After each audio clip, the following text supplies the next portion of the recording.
¿Copa América o Eurocopa? Una muy buena pregunta. Esa es la gran pregunta, pero quiero meter en ese tema. Porque yo tengo el argentino o el sudamericano, tiende a valorar mucho la Copa América, pero quizás la Eurocopa es mejor para verla. ¿Vos qué pensás de eso? ¿O es al revés? Quizás me decís, no, la verdad, ahora yo prefiero ver la Copa América, no la Euro. Tenés que elegir, ¿qué te copa más para vos como torneo? La pregunta es, cuando vos me decís si no puedes ser argentino, ¿de qué país sería? Porque si fuese uruguayo también quisiera ver la Copa América. Es verdad, pero el problema es si te digo que sos español, para mí miraría más la Euro. Por eso te digo. Y si te digo que sos... ¿qué te digo, amigo? ¿Qué te digo? Si te digo que sos, claro, si te digo que sos chino, te voy a decir, pero bueno, no sé. Bueno, vamos a hacer un... Fuese de Costa de Marfil. Poné, sos de Costa de Marfil, claro. A ver, sos de Costa Yo de Marfil. fuese familiar de Didier Drogba. Sí, exactamente. Yo creo que miraría más la Eurocopa. Miraría más la Eurocopa. ¿Por qué? Porque tiene más partidos y tiene mejores equipos. A ver, ¿cuántos equipos son buenos realmente en la Eurocopa? No sé, pero antes de contar uno por uno, yo te quiero decir por qué pienso esto. No es que considere que los europeos sean mejores que los sudamericanos, sí considero que tienen más variedades. A ver, en la Copa América, sudamericanos juegan los 10 que hay en Sudamérica, más invitados y demás. Sí. Ahora, la Eurocopa la juegan, ¿cuántos? Hay clasificatoria la Eurocopa. Sí. O sea, ya de por sí el modelo de competición es distinta. Vos acá tenés un grupo con Canadá, Perú y Chile, y si clasificás, estás en los cuartos de final. Exacto. En la Eurocopa tenés eliminatorias para clasificar a Eurocopa, fase de grupos, octavos, cuartos, semis y finales, como si fuese un mundial. Sí. Entonces para mí la Eurocopa es más difícil porque tiene un torneo más complicado de ganar, es más difícil de clasificar porque por lo menos tenés que hacer algo para clasificar, y tiene más equipos.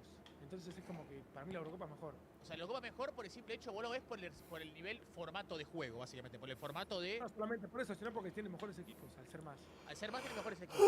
Si fuese ese formato, pero después en todos de un continente que no tiene buenos países, no sería mejor que la Copa América. El tema es que se le suma también que tenés a Francia, Inglaterra, hay un montón de selecciones muy buenas. Y no sentís que, quizás yo me equivoco, ¿no? Y ahora es verdad que poniéndote en el lado de Costa de Marfil o ponerte en un lado neutro de la competitividad, no ves esto. Pero cuando vos lo ves de manera latinoamericana, ¿no sentís que la Copa América tiene un folclore que la Euro no tiene? ¿O es una sensación mía que yo me equivoco? Pues, por ejemplo, no sé, siento que por ejemplo se juega Bolivia contra Perú y quizás hay una chicana, folclore, lo que sea, entre dos selecciones, o Perú-Chile, por ejemplo, que quizás, no sé, siento que en la Euro no hay. ¿Entendés? Puede pasar quizás en la final, pero...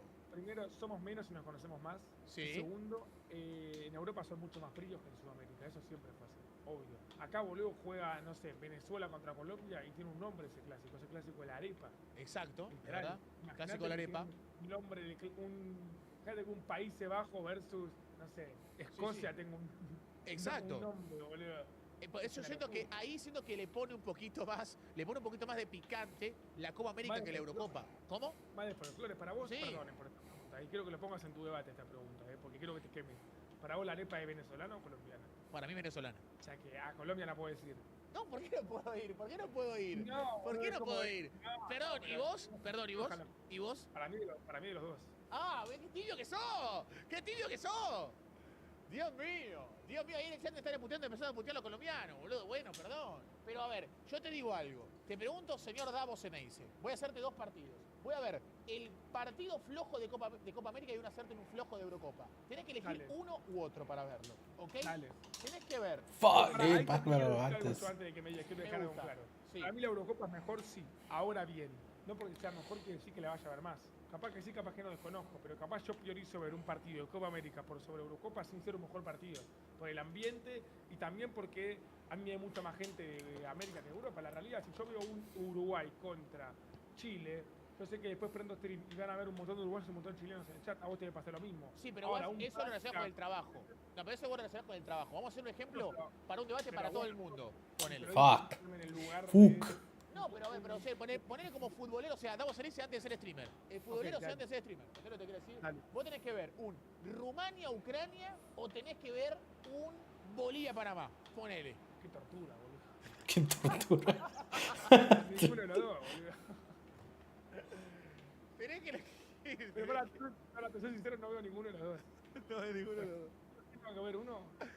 Poné que está en octavos. Ya iba a decir, o cuartos. Tenés unos cuartos. Puta, esos están en cuartos. O sea, increíble estar en cuartos. No, se me ocurren 1500 cosas que hacer antes que ver ese partido. Fíjate de joder. ¿Vos cuál ves? Yo creo que miraría. Creo que miraría Bolivia, pero por el hecho, no sé, de que siento que lo tengo más cerca, amigo. Tipo, me genera más, por lo menos. Para mí la tenés. Querés ver más la Copa América. Tienen que ver, pero a ver, vos decís que en términos de nivel, ¿sentís que estamos muy lejos de verdad? O sea, como una vez Munier dijo una frase que dijo, la Copa del Mundo es como la Eurocopa con Brasil. ¿Y el Mundial quién lo ganó? Argentina, totalmente domado. Pero te lo juro que la frase esa no está domada, te lo juro que dijo eso, ¿eh? Dijo, es como la Eurocopa con Brasil.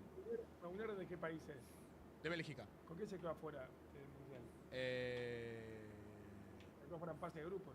Se quedó fuera de fase de grupos, sí. Con Croacia y con quién más. Creo que estaba Marruecos, ¿puede ser? ¿O flasheo? En ese grupo. Creo que Croacia sí. que se quedó fuera con Argentina. Sí. Y Marruecos que eliminó a España y a Portugal, dos europeas. Sí, exactamente. Pero, ¿a dónde voy con esto? ¿Vos sentís que la diferencia es tan grande? Con Canadá también estaba en el grupo. Croacia, Canadá y Marruecos. La pregunta es, ¿vos sentís que la diferencia es tan grande como la gente lo pinta? Pues yo creo que hay una sobreexageración también igual, ¿eh? La diferencia entre Europa y América en las competiciones es la cantidad de equipos. Tú me decís el nivel es parejo, yo creo que sí. Porque para mí, Uruguay, yo siento que Uruguay va a jugar con cualquier selección Tu casa. de Europa y puede hacer Es tu un casa. Lo digo en serio, Capaz a un europeo cree que Inglaterra o Uruguay le ganan 4-0. Para mí Where's no. Messi? What is it? Hoy Uruguay Inglaterra puede ser muy parejo. Argentina ya demostró que le puede ganar a cualquiera. Brasil siempre va a ser Brasil. Capaz un Colombia o un Ecuador te puede sorprender. El nivel es parejo. El tema es que capaz acá tenés 5, 6 selecciones a un buen nivel, y tenés 12, 13, 14. No, pero por un tema de geografía, boludo, no por un tema de que son mejores. Si son 800 países más, yo obvio que van a ser mejores. Sí, eso es verdad. Es que tiene sentido. Pues bueno, hace poco Colombia le ganó 1-0 a España, boludo. Con el gol de, ¿te acordás el centro de Luis Díaz y eso, por ejemplo? Le ganó 1-0 a España. Colombia, ¿eh? Y vos tenés a Colombia, tenés... Chile perdió 3-2 con Francia. Chile perdió 3-2 con Francia, claro. Bueno, la gente me joda a mí que dice que Mbappé nos caga goles a nosotros y a Chile hizo 0 goles a Mbappé, por ejemplo.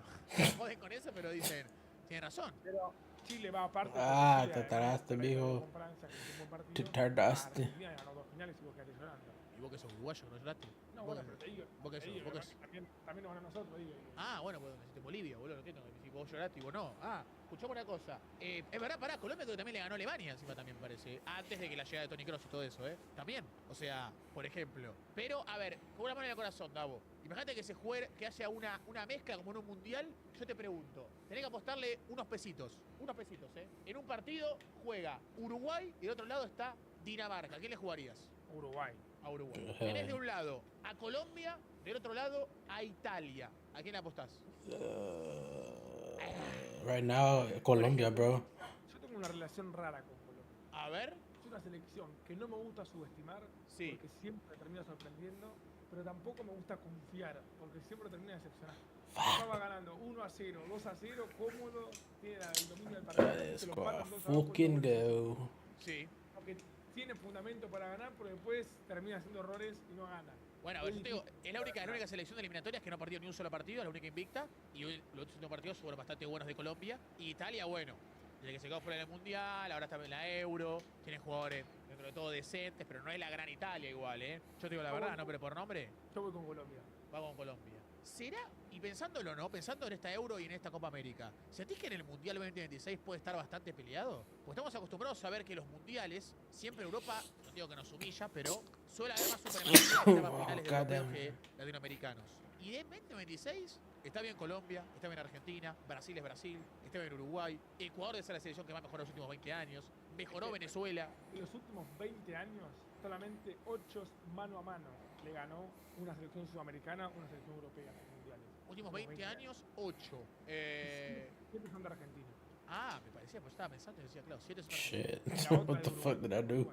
God damn it. Igual estuvo cerca. God damn, 47. Inglaterra, dejó la vida con Inglaterra. ¿Qué más tenemos cerca? Costa Rica con Holanda. Y Brasil estuvo cerca con Alemania en 2014. Pero eso igual fue una locura que no se va a volver a repetir, amigo. Yo creo que no se va a volver a repetir. 100%.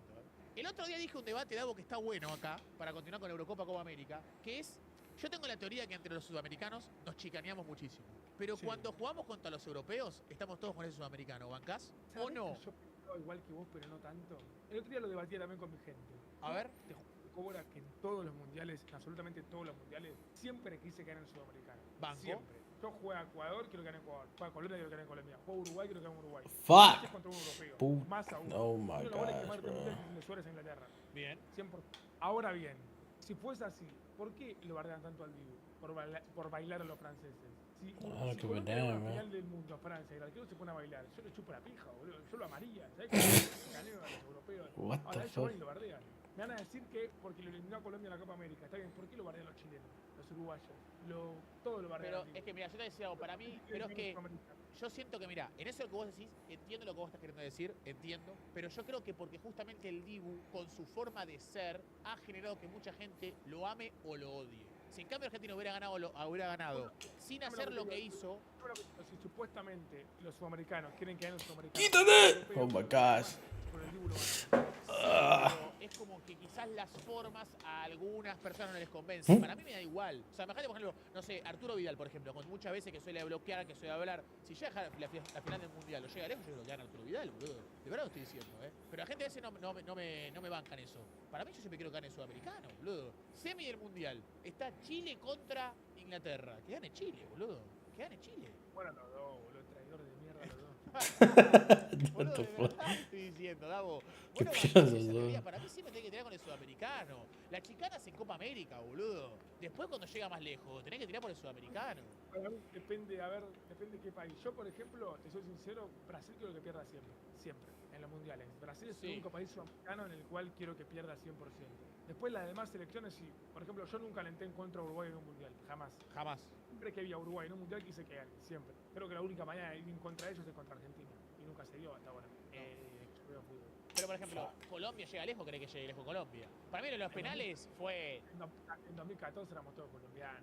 Claro, boludo, pero aparte, yo te digo, por ejemplo, ahora llega Colombia lejos del Mundial. Yo me voy a quedar pensando en que el Dibu, o sea, que Jerry Mina lo boqueó al Dibu y todo eso de los penales. Para mí es parte del fútbol de la Copa América, boludo. Pero una cosa es Copa América y otra cosa es Mundial. Eso es lo que me pasa a mí, que siento que para mí... Pass me the fucking ball.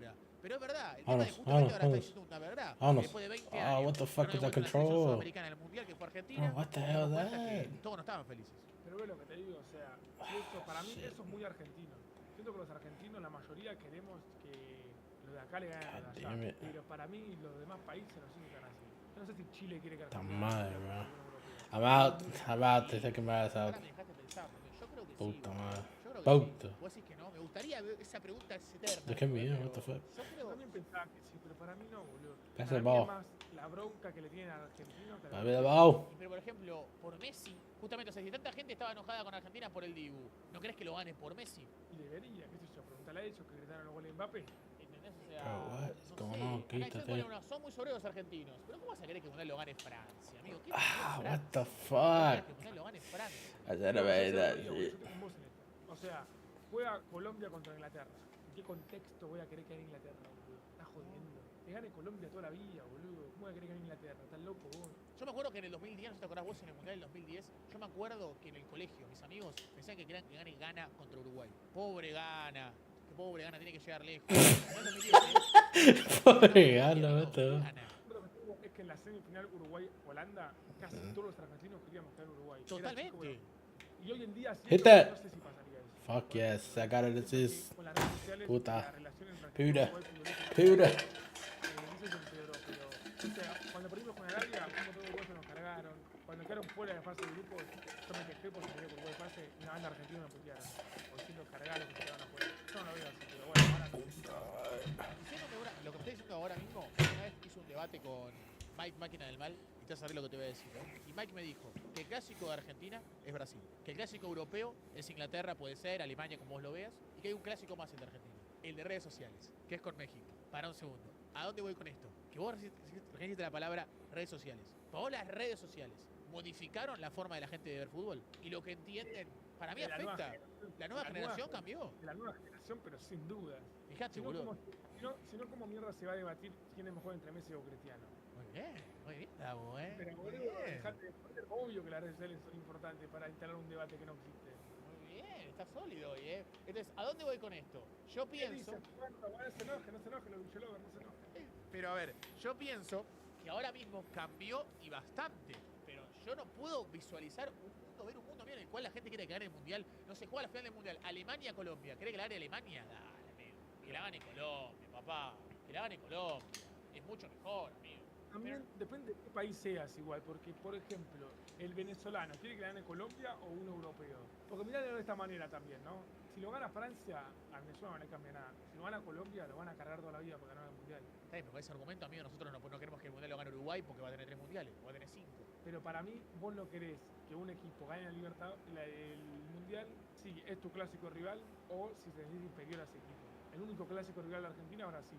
El único equipo que tiene que Bro, ganar, what the lo único fuck? Why que does this creo shit que keep va on a ser happening? Uruguay, gana un Oh mundial my con Argentina, gosh. entonces por mí que lo gane. Pero Algo entonces similar, algo similar pasa con la Libertadores. Sí, sí, obvio, sí, Si vos total. me decís, Independiente querés que gane Libertadores, no, tiene más que yo. Frente querés que la gane, no, es mi clásico rival. Sí. ¿Te molestaría que la gane San Lorenzo? La verdad que no. No, claro, Argentino Junior. No me molestaría a mí. Ahora, al hincha Racing sí le molestaría. Porque le modifica 2-1, 1-1. A nosotros no. We're A mí fucking Argentina, losing, no bro. le modifica nada. Total, somos mucho más grandes que ellos. Claro, bueno, pero Ahora, entonces, sí lo modifica. pero entonces, en todo caso, entonces es normal que muchas selecciones de Latinoamérica no quieran que Argentina gane el mundial, amigo. Porque estamos dando a entender que nuestra respuesta es sí, amigo, ganalo, chiquitito, dale, ganalo, chiquitito, dale, ganalo. ¿Me entendés? Y es como medio un desprecio. Pero ¿por qué a mí me tendría que molestar que Chile gane un mundial? Si para Argentina no existe. Con todo respeto. ¿Por qué yo como hincha Boca tengo que estar pendiente que San Lorenzo vaya a Libertadores? Tienen una. Bueno, pero hay mucha gente nos puede responder, los latinoamericanos de otros países nos pueden decir, no quiero que Argentina lo gane porque son muy agrandados, ahora ganan el mundial y nos miran de abajo. ¿Entendés lo que te quiero decir? Y cuando los Holanda fueron agrandados, no pasó nada. Cuando Brasil hacía un gol y bailaba con el entrenador, era su esencia. Le molesta Argentina, después van a usar cualquier excusa. Le molesta que ganemos. Y nosotros vamos a seguir ganando, obvio, somos los mejores. Pará. Sí, Pará.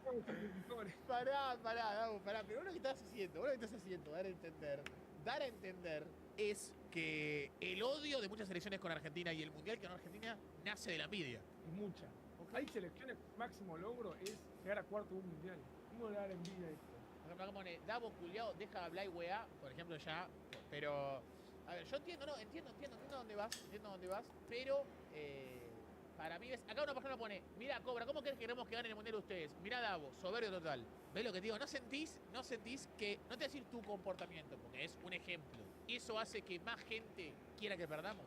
Pero la pregunta es, ¿le molesta que yo sea soberbio o le molesta que tengo con qué para ser soberbio? Si tu país tuviese 3 mundiales y al mejor jugador de la historia, ¿no sería soberbio? Yo creo que probablemente casi todo el mundo sería soberbio, sí. Sería Amigos, soberbio. son soberbios con 2 Copas Américas. Imagínate con 3 mundiales. ¿Me estás jodiendo? Todos somos soberbios. El tema es que ellos no ganaron, nosotros sí. Somos soberbios, pero tenemos con qué para hacerlo. A ver, tiene sentido, lo que decís tiene sentido, pero, entonces finalmente tu respuesta de si en Sudamérica se quiere que gane el otro, para vos no es así. Para mí nos tienen todos envidia y somos los mejores del mundo. Ok, es un buen cierre para hacer este debate, me parece un buen cierre, me pareció correcto, me pareció bien. Está bien, es un fin para poder cerrar y para entender lo que va a pasar en esta Copa América. Espero que Argentina llegue lejos porque ya vamos a quedar afuera y nos van a recontracar a puteadas. Está bien. Pero si la perdemos no importa, una copita. Ganamos el mundial. Y si la ganamos, otra vez Messi. No, pero esa te iba a decir, ¿para vos sentís que la vara cambió? O sea, ganamos la Copa América y era la copa más importante de la historia. Ganamos el mundial, era la Copa América que viene ahora en 2024. Copa América, ni la miro. Eso un poco molesta. El sudamericano debe joder, amigo, que el argentino diga, mirá, Copa América, ni la miro. Bueno, hace poco me crucé con un clip que me cagué de la risa. Que Bro, what the fuck? Decía, aparte con la tonada brasileña, hermano, Brasil gana una Copa América, no se va ni a la calle a festejar, ni siquiera salimos a la esquina. Uruguay llega a ganar la Copa América, hermano. Y vos te cagás de risa. Y sale el uruguayo y dice, vos que te reís, Cobra, si la repestejaste hace 3 años, cerrá el orto, le dice.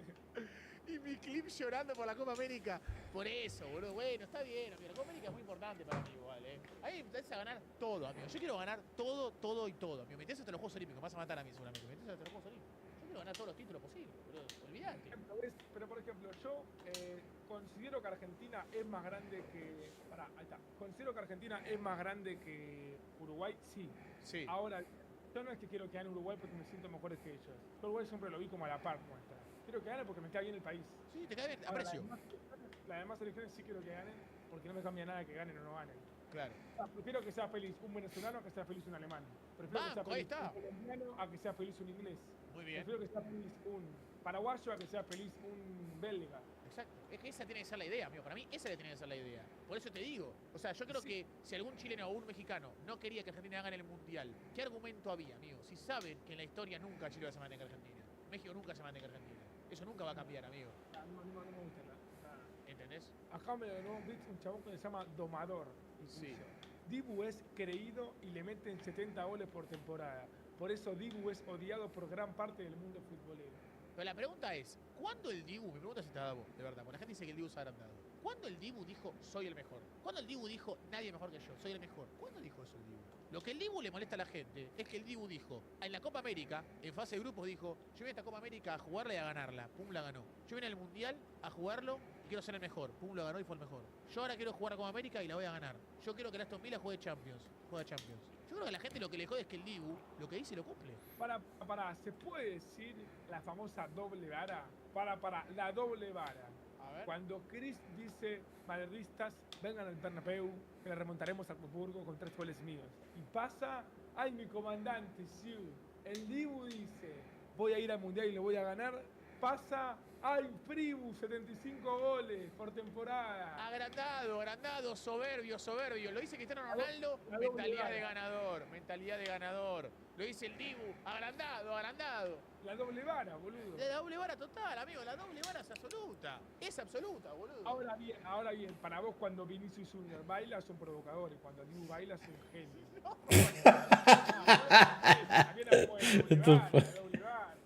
Nunca dije que Vini era un provocador por bailar, jamás dije eso, amigo, jamás dije eso.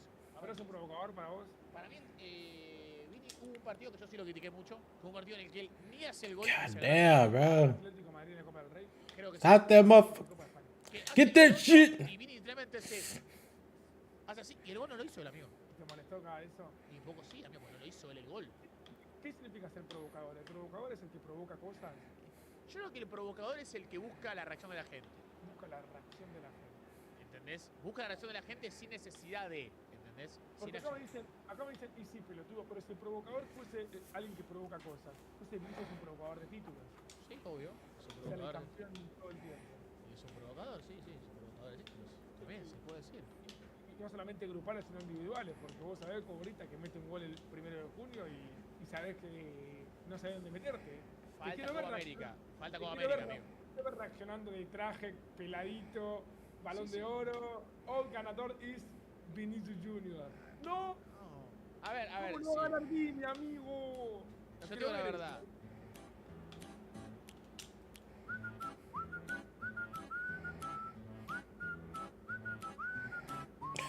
God damn it.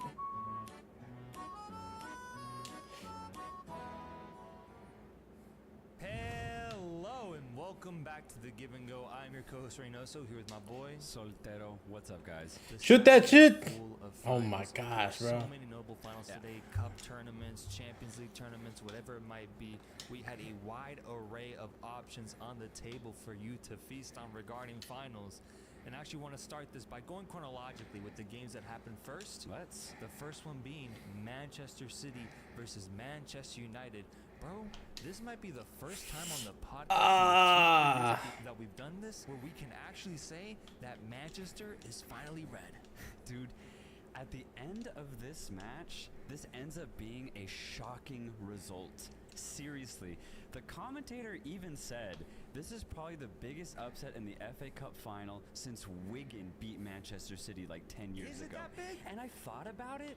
I think it is because Manchester City losing a final, like, especially the way that they did in this match, I think this is actually a pretty big upset. Fair. Yeah, the context is better. The way it happened and the fact that it is a domestic cup, City does not lose these. Right. That's a good point. That's a good point. Man, I think it's a pretty strong, it's a bold statement to compare it to Wigan winning the FA Cup. That's pretty crazy. It is pretty crazy, but bro, Manchester City just won their 4th straight Premier League title. I think this version of Manchester City losing a final is a rare sight to see, and it happened today. And I think that's why I do put a lot of this loss on Manchester City themselves. Obviously, Manchester United stepped up, and I want to give them credit for that, but I did feel that for the first basically half of this game, that Manchester City just was way too confident. They got way too cocky. They got way too used to probably just dominating Manchester United in all their past fixtures that they thought they could just walk into the setting and do it once again. But Manchester United proved to be a very, very tough opponent, forcing them to have their first shot on goal in like the 35th minute of the match, dude. Like this Manchester City side just ended up looking really lazy. Fuck yeah, let's go, boy. Ultimately, that was represented in the first goal that they conceded with a complete miscommunication between Gavardiol and Ortega, which then got absolutely for the match. Finally. It's a pretty bad mistake, though. bad, man. Ultimately, I think I'll blame Ortega here. What was he because, doing, man? Yeah, especially after the bounce, he could have recalibrated and gone back. There's no way that he would have been caught that badly if he tracked back, but he went for it. He kept going for it after the bounce, and yeah, there's miscommunication. Gavardiol hits it, and Garnacho gets a freebie. Yeah, and it's just a really sloppy goal in this final for Manchester City. But yeah, it's indicative of how City played overall in this match, bro, because I agree, lazy is the exact word I was thinking. It kind of reminded me of Leverkusen's performance against Atalanta in the sense that City ultimately didn't look up for it the way that United did. From the moment go in this match, United looked great as far as their effort, their energy and the physical approach that they brought to this match, I think is why United ultimately deserved both goals that they got in this match and ultimately deserved the title, because they looked like they wanted this title way more than Manchester City. No, 100%, dude, and especially that second goal, the energy afterwards with Bruno Fernandes feeding in a gorgeous pass to Kobbie Mainoo. What the hell They is going expected on? Foden, the Stockport Iniesta, to light up the final, but instead it was Mainoo, the Stockport Seedorf, who did it. That's a YouTube comment I saw, and I laughed my ass off when I saw it, man. Beautiful description. Kobbie Mainoo with an amazing finish once again. Yes. It continues to surprise me. Not that I've doubted him. I don't expect a player that young to be as impactful in these games, and he's doing it time and time again. Really good to see him get on the score sheet as well as Garnacho. And I do think that's one of the strong points of this Manchester United side, because we haven't gotten the chance to really speak positively about Manchester United in our tenure as podcasters, bro, because Manchester United has been pretty abysmal throughout this entire time. This is probably their biggest moment. I mean, they won the Carabao Cup last year, but that's a trophy that I would consider lesser than the FA Cup. For sure. Winning the FA Cup against Manchester City and doing it with two of your youngsters scoring those goals, I think is very indicative of where this team is trying to go, trying to build What the right fuck, dude? place. Yeah, what is it? 219 God minutes damn, right, dude. scoring today for Manchester United to lift this title. But dude, I just have to repeat it. What a goal that second one was for Manchester United. A gorgeous switch over to the right-hand side, finds its way to Bruno Fernandes, and just one times it perfectly in Kobbie Mainoo's path. And as you already said, a perfect finish from him. Pure conviction in the shot. Manchester United go up. City get one back. But I mean, it was also, in my opinion, a goalkeeping mistake from Onana. He should have had that covered, bro. Doku gets the goal ultimately, but it was cheap. It was cheap. De Bruyne getting subbed off in the 53rd minute. Interesting. Yeah. I wonder, how badly do you think Erik ten Hag needed this victory here, man? Because I would consider him on some version of the hot seat for the past 6 months, honestly, with the results that Manchester United has been getting. And he constantly gets criticized for his tactics and the way the guys are playing and the failure to really show up in big games. How badly did he need today, bro? Getting a FA Cup victory against your rivals like this, I think is really, really good. It's massive, but here's the weird thing, and this is exactly what I wanted to bring up, because going into this match, there were reports that no matter the result, Ten Hag was going to see the sack in this offseason. He wins this pretty convincingly. I mean, he set his boys up to completely succeed, and they executed his plan to perfection. So now it's weird, man. It's a really strange situation that I think the United board and Ten Hag find themselves in. What do? You call him tomorrow and be like, hey, thank you so much for the FA Cup, but yeah, a really good performance, but sorry, we're going to look elsewhere. It's just, what a weird way to leave a club if that ends up happening. And the thing is, it honestly could. Yeah, it honestly could. It could. I think it'd be the wrong decision now, especially because you look at the coaching market and, man, it is desolate at the moment, man. You got Vincent Kompany, bro. Vincent Kompany going to Bayern Munich because of the options running out, essentially. Hansi Flick is now signed to Barcelona as well. Who's left, honestly? Thomas Tuchel? I think it would just be Tuchel, bro. Yeah, I think he'd be more interested in the Chelsea gig, to be honest. And so I don't think there's much more else out there to look for. And so you might as well stick with what you have. There's something good cooking here. There's something positive. I think it can be lackluster at times, or it can be kind of inconsistent, but I just don't think there's anything better out there. I'm gonna be honest, man. I know, I agree. I just think if you're Manchester United, you're frustrated that Ten Hag didn't have a better season. Let's be completely honest. Manchester United just have basically their worst season in, 25 years or whatever? It's really poor when you look at it that way. Ah! When you We keep look at the performances last year, there was promise. So I think the promise and potential that they saw last year should have been fulfilled this year, and it didn't happen. So I think that's why I would be okay if Ten Hag does ultimately leave, but you're right. I mean, who are they going to get? I think it would have to be Tuchel. If you're Manchester United and you want to be successful, you have to get a top manager, at least in name. Tuchel's really the only one, I agree. But today's performance, I think, was just a reminder that a lot of Manchester United's problem, I think, really are mental. Because, like, they play great. When they show up, Like, man, come like, on, this team man. is magical. Like they did it against Liverpool at times. They've done it against many big teams in the Prem. And when they do it to win a trophy, it's a beautiful scene. Like they look like they're meant to be on this stage. Why can't they do that consistently, man? That is the frustrating part with this team. I think for me, I want to see what they do in the offseason, what players they offload. I think I heard that Varane might have played his last game for Manchester United. He's looking to go elsewhere. I want to see who they offload and who they bring in. But then I also want to see a full season of Kobbie Mainoo. Yes. Because he was working his way into the lineup, and it wasn't until like the second half of the season that he finally got that like starting nod at midfield consistently, and we saw him honestly improve the team a lot and have really big moments.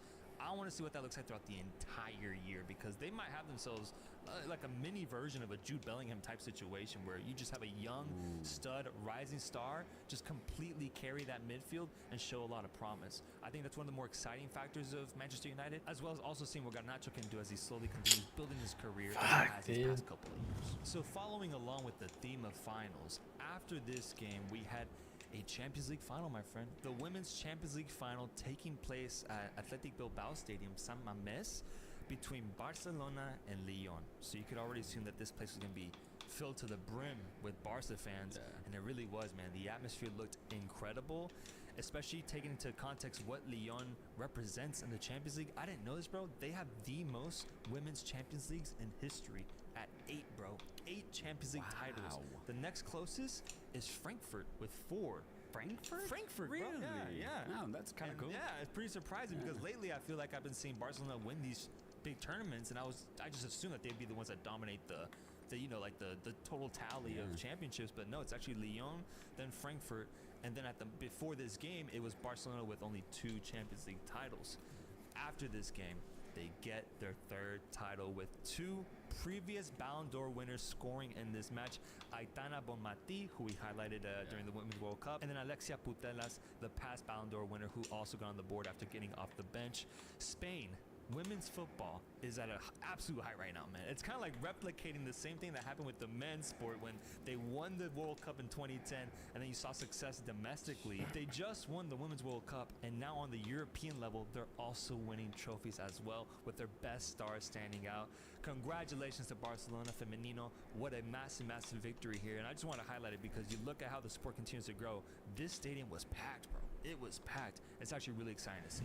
And now we go over to Asia, a place that we have visited a lot throughout this podcast, and as we cover both the AFC Asian Cup, but now the AFC Champions League, with Al Ain facing off against Yokohama in the second leg after Yokohama got a massive, massive victory 2-1 at home. Brother, what did you think about today's game, man? What did you think?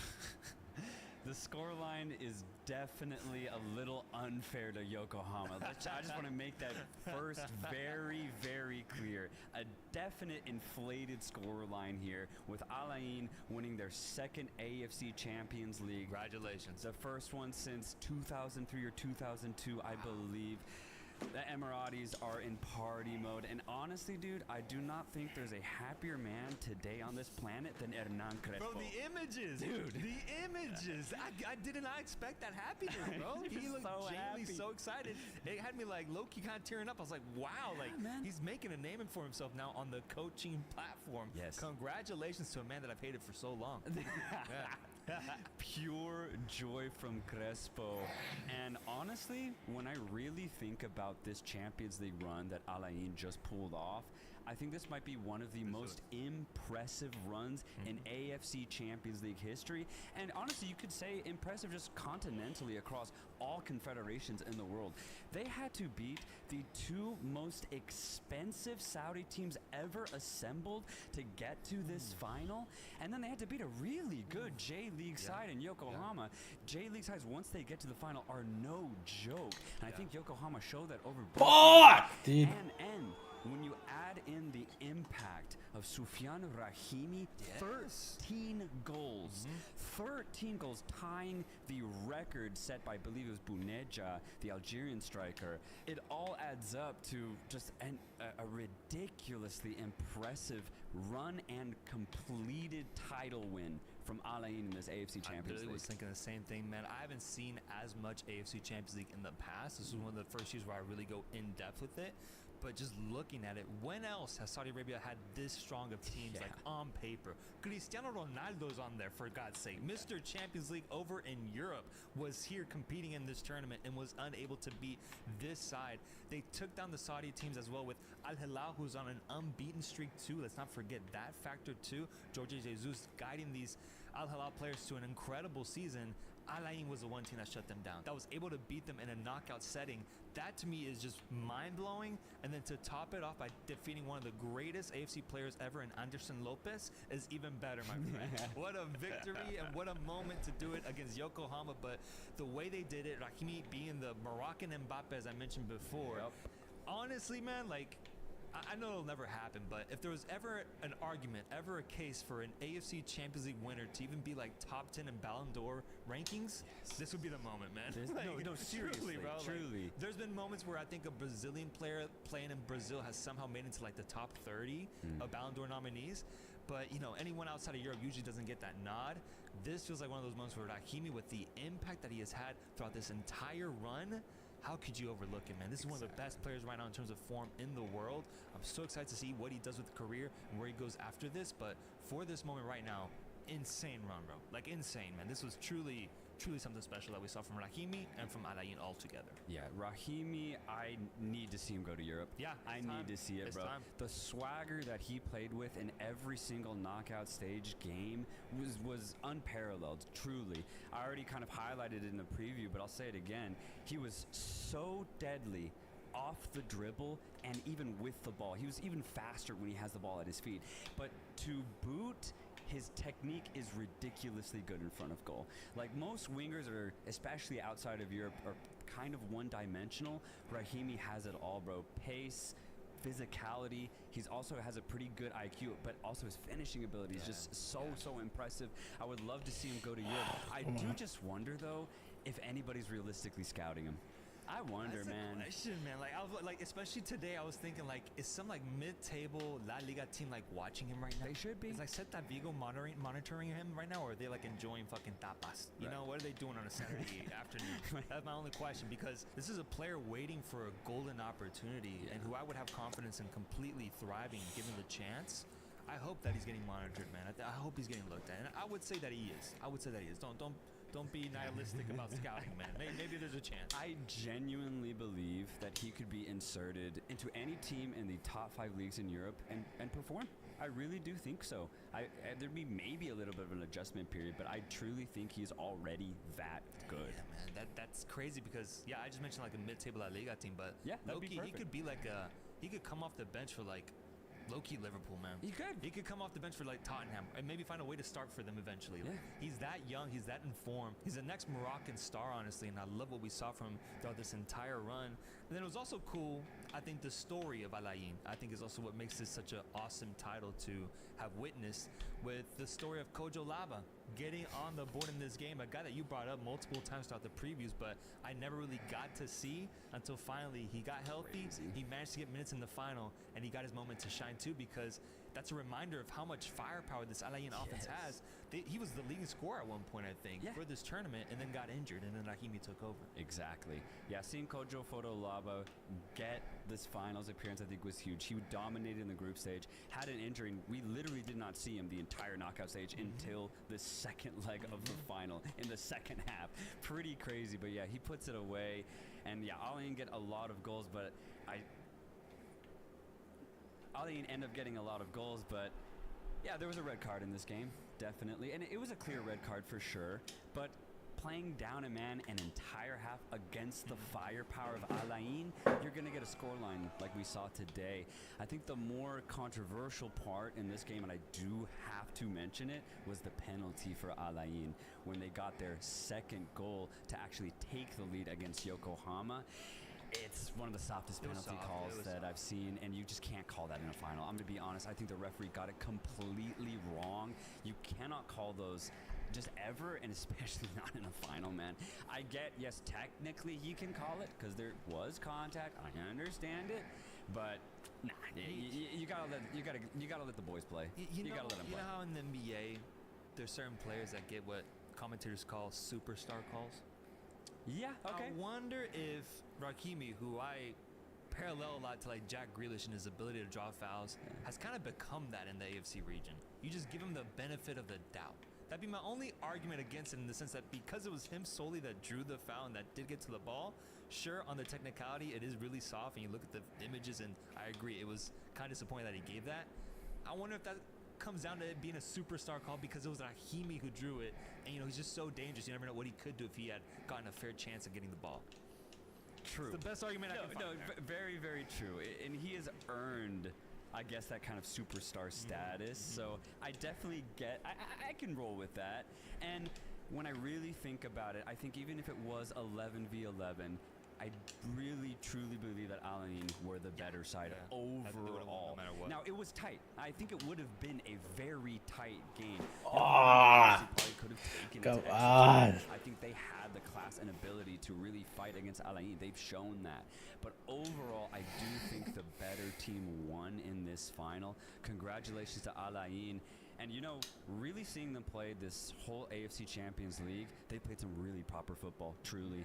And they are the perfect example of having an expanded Club World Cup.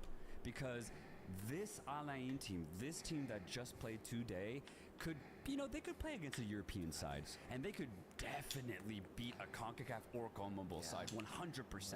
So I think putting them on an international stage will be really cool, so people from the Americas, people from Europe can see that there is really good football being played elsewhere in the world. No, that's right, man. That is the only counter I would have to Rahimi leaving, is that I would want it to stay long enough to see that out, because man, I think he'd ball out on a stage like that. I have this team listed as the most stylish team to win a trophy this year so far, in the sense that if you look at the highlight reel of all the goals they've scored, bro, that first goal they scored today. Oh my God. Come on, man. Bro, I got out of my fucking couch and screamed. Like, I ran around my apartment. It was dirty. It was so dirty. If Ozil does that in a Madrid jersey, we see that for the next 20 years. Bro, this was a beautiful, beautiful combination goal that we saw. And it's been like that this whole run, bro. Like, it's style, it's aesthetic, it's swagger. It's actually really surprising to see how much confidence and how much just style they play with. When you compare it to other teams, I don't think that they've shown that sort of flair in their game in the journey to getting a title. So that stood out to me a lot. And then another question I have is start, bench, cut finals players. Lookman, Rahimi, Julian Quiñones. Shit. I'm cutting Quiñones. You gotta cut Quiñones, man. right? Ask me that a year ago, I would have started That's crazy. Quiñones. That's what's crazy. The thing. He's out of form. I'm cutting Quiñones. Lookman's goals were ridiculous though in that final. They were stupid. 3, bro. So I'm going Lookman start, but Rahimi drew a penalty. He drew a red card. He got 2 goals. No, I think know, he might have assisted too, man. Like, he did everything. everything, and he's done it since the round of 16, bro. He's done it in every single game. But I know Rahimi's coming on the 45th minute. And I'm going type Lookman, shit. bro. He did it against Bayer Leverkusen. Like, we've been seeing this word get thrown all around TikTok right now. The aura of Lookman is insane, man. Like, that's gonna go down in history, the way he brought down that Bayer Leverkusen team. But regardless, I don't want to bring any other players down. Rahimi has been incredible so far. I really like that word, stylish, bro. I mean, Matias Palacios, what a fun player to just watch play the game. Kaku Romero too, so progressive in the style that he brings to his game, just always looking for that through ball, and he's got the technique to actually pull off some crazy passes. We've already talked about Rahimi, and then imagine if Jurgens was playing today. Dude, Imagine if Eddie he did all Jurgens that was without playing, him. bro. That just that player Wow. oozes style. Yeah. So yeah, what a fun team Alain are, and again, Yeah. I think they pulled off one of the most impressive continental victories. Yeah, an amazing stadium too. The atmosphere was incredible. it Shout out was. to them, bro. Like they pulled up with so much love. It was beautiful to see. Congratulations to Alain. Massive, massive victory. Let's go over to Africa where we had Please. Al Ahly host Esperance, the Tunisian side, for the second leg after they tied 0-0 in that first leg. Al Ahly's fans came out in attendance, bro. They were immediately recognizable with the love, with the passion they were showcasing. The way they flood that stadium is a beautiful, beautiful image. Yeah. And it's the reason why I had Al Ahly winning this matchup after that first leg, because I just think that home factor would have been too much to overcome for Esperance. And it showed, because early on, Al Ahly got a goal to get the lead off of a corner, a weird goal that honestly was considered an own goal after revision. Kind of just bobbled it in the box. But afterwards, man, from what I saw, I think it makes complete sense why we got a 0-0 result in that first game. Both these teams just basically cancel each other out, man. Yes. It's crazy. Like, Yes. we saw like 2 more opportunities throughout the rest of the game, maybe. And that was it. Yeah, bro. It was actually kind of frustrating because Esperance, I've never seen a team try so hard to just get a goal, but realistically craft nothing. They couldn't do anything, but they tried so hard. They put in so much effort, and they honestly had a decent amount of possession away from home in Egypt, but it amounted to absolutely nothing. Jan Sase had a 23-yard shot. Yes, I remember that one. You know, it got close, but it Brazilians. ultimately wasn't on target, and that was it. That was it. about it, nothing man. And for Al Ahly, honestly, they didn't even really craft anything outside of that one goal early on in the game from a set piece. So yeah, both of these teams basically equals. What is crazy though is with this win, Al Ahly win another CAF Champions League final. This is the 4th time that they've won back-to-back titles. Good The Lord. 4th time that they've done this. Wow. And also another crazy stat, they went unbeaten the entire run this year. In the Champions In League? the Champions League. Good Lord. They didn't get beat. Good Lord. Pretty ridiculous. I think the keeper overall had 9 clean sheets. My goodness. Stupid. So Yeah. one thing to credit for sure is Al Ahly really do have a good defense. Oh, yeah, dude. Yeah. That's true. I think if they hadn't scored that goal, this game would have gone to penalties. I think so. It would have gone to penalties, but looking at the numbers here, Al Ahly has been in the final the 7 of the last 8 years, and they've only lost once. That's what gets me, is that they make all these finals, but then they win them. Yeah. They win them. They've only lost 1 in the last 8 years. That's ridiculous. Winning 6 finals in the process. Like a regular team would probably go like 3-3 in those situations. Yeah. Right? You lose some, you win some. It is what it is. It's a final. But for Al Ahly, if they show up, they're coming out with the trophy. Oh yeah. That's scary. And I think maybe that's what got into Esperance players' heads, is just that mentality, that history that Al Ahly has in this tournament. Dude, it's something special, man. It really is. And they've done it once again. Maybe not the best iteration of Al Ahly that we've seen, but still good enough to win this tournament. Exactly. That's the point. It's total dominance from Al Ahly. When you play them, we've made this comparison before. They are the Real Madrid of Africa, and like that is not an overstatement. They dominate the Champions League, and honestly, I see them dominating for the foreseeable future, man. Like they're going to get far in the tournament every single time, and like you said, if they get to a final, it really doesn't matter who they're playing. It's going to be tight, but Al Ahly's somehow going to have the edge, man. They're ridiculously good. Congratulations to Al Ahly. Massive victory once again. Their fans are going to be partying. Kaido is going to be lit tonight. And congratulations to any Egyptian fans that we have. Congratulations on your massive trophy here. Moving on, we got 2 domestic cups left to cover. The first one being Bayer Leverkusen versus FC Kaiserslautern, and what was deemed to be a very ridiculous matchup with Bayer Leverkusen trying to be undefeated domestically now since they lost the Europa League. True. And Kaiserslautern trying to be a second division side to lift the DFB Pokal, a team that has taken down Bayern Munich in their run to this final, man. What did you think about this match and how it underwent? Because it was actually very unexpected how things turned out. First off, I just want to say what a fun opportunity for Kaiserslautern, for the fans, for the players. You're in a final, baby. You're in Berlin in the Olympiastadion against Bayer Leverkusen. Like, forget the pressure. Just have fun with the moment. Like, I wish I was a Kaiserslautern fan. Like, imagine going on this run, knowing you get to play in a final and cheer on your team as a second division side. That's what's crazy, you think too. It feels like playing with, like, house money? Yeah. You know, when you're up already, and it's like, you know, like, whatever comes is positive. Like, there is no losing here for us. There's no losing. I think they could have lost this game 5-0, and I would have been like, dude, congratulations, Kaiserslautern, for getting here, man. You're right. But yeah, you kind of alluded to it. Yeah, this game ended kind of weird because there was a red card right before half. Do you think if you're a Kaiserslautern player or a coach, if they had offered you to be down 1-0 with an entire half to play, being up a man, would you have taken that deal? Oh, yeah, bro. That's what I was thinking too. You talk about trying to equate a Bayer Leverkusen to a second division side. One way to do the handicap is you take away a man from Leverkusen. Yeah. And what's crazy is that in the second half, it didn't even look like Leverkusen were missing a man.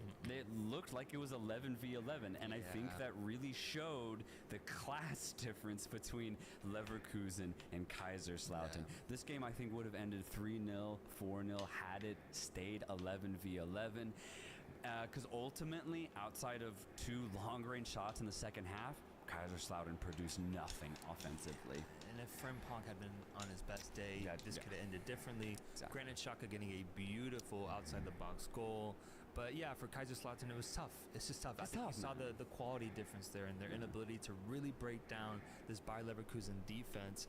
I still think it was a golden opportunity, and I wanted to highlight that because they had a shot, bro. They had a shot there, and if they could have, I don't know, if the gods would have been in their favor, they maybe could have pushed this to extra time and had something special happen. Yeah, it was 1-0. Yeah, like that's what I'm saying. Ultimately, how it ended and how it was for so long in this game, but Kaiserslautern just didn't have it. And I was actually a little frustrated because I'm like, imagine if they just had one really informed winger or something. Bro, just that's what I'm saying, one guy. One guy that maybe is ready for the Bundesliga. Right, and like, but you just didn't see that today. You didn't see that today, and instead you see Xabi Alonso lift his second title now with Bayer Leverkusen.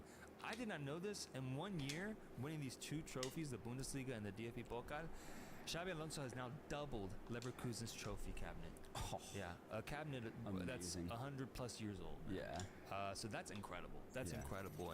And what I really liked from the Bayer Leverkusen players' perspective is that they seem to really take that loss to Atalanta just on the chin, and they just moved on with it. They didn't let it bother them in this final performance, and they got the trophy. And they looked very happy too when they heard that final whistle. They ran onto the field, and it was nice to see. That was my only slight concern was like, will they let that Europa League loss bother them this final? But it didn't seem to take away from this moment whatsoever. Xabi Alonso was ecstatic on the sidelines, and I love that he's staying with him for the foreseeable future because we get to see more of this man. I want to see how he does this following year after an incredible first debut season with Bayer Leverkusen. I'm coming back to the Bundesliga next year because of Xabi Alonso, man. I owe that man a lot, all right?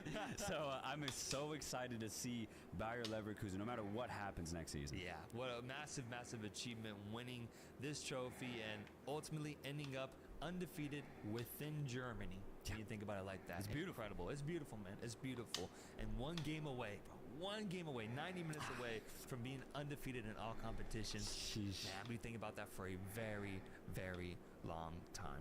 The last thing I want to note is the PSG versus Lyon match in the Coupe de France. Just the narratives of this game that interested me were the fact that this was Kylian Mbappe's last game for Paris Saint-Germain. And I think that was notable, right? Yeah. This is going to leave, probably going to go to Seattle Sounders or Real Madrid in the summer. Alain, maybe. Get paid big bucks. But this is the end of his tenure with PSG, a player that we've highlighted as the greatest Ligue 1 player of all time. Looking at his career, at the trophies and the titles that he's achieved there, I think he is worthy of that title. Even if it sounds like recency bias, I think he's that good. And PSG saw him play his last full 90. Lyon, on the other hand, coming into this final after starting off this season in the relegation zone. You remember those talks about people just criticizing this Lyon team because they were potentially going to get relegated as a very historic side in France. Now ending the season in 6th place with a European spot acquired and also an appearance in a cup final.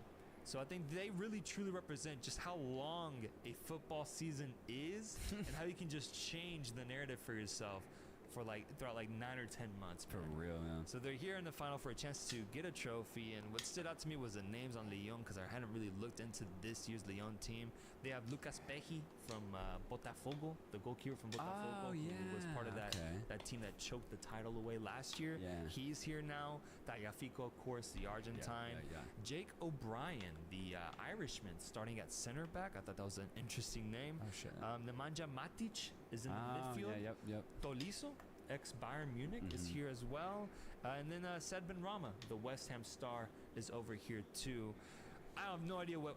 After seeing this lineup, I was like, bro, what the hell is Lyon cooking up? Yeah, what are they cooking up, bro? Because they got a lot of old, aging players, but then some really interesting young studs. You look at France, though, a lot of teams are like that, man.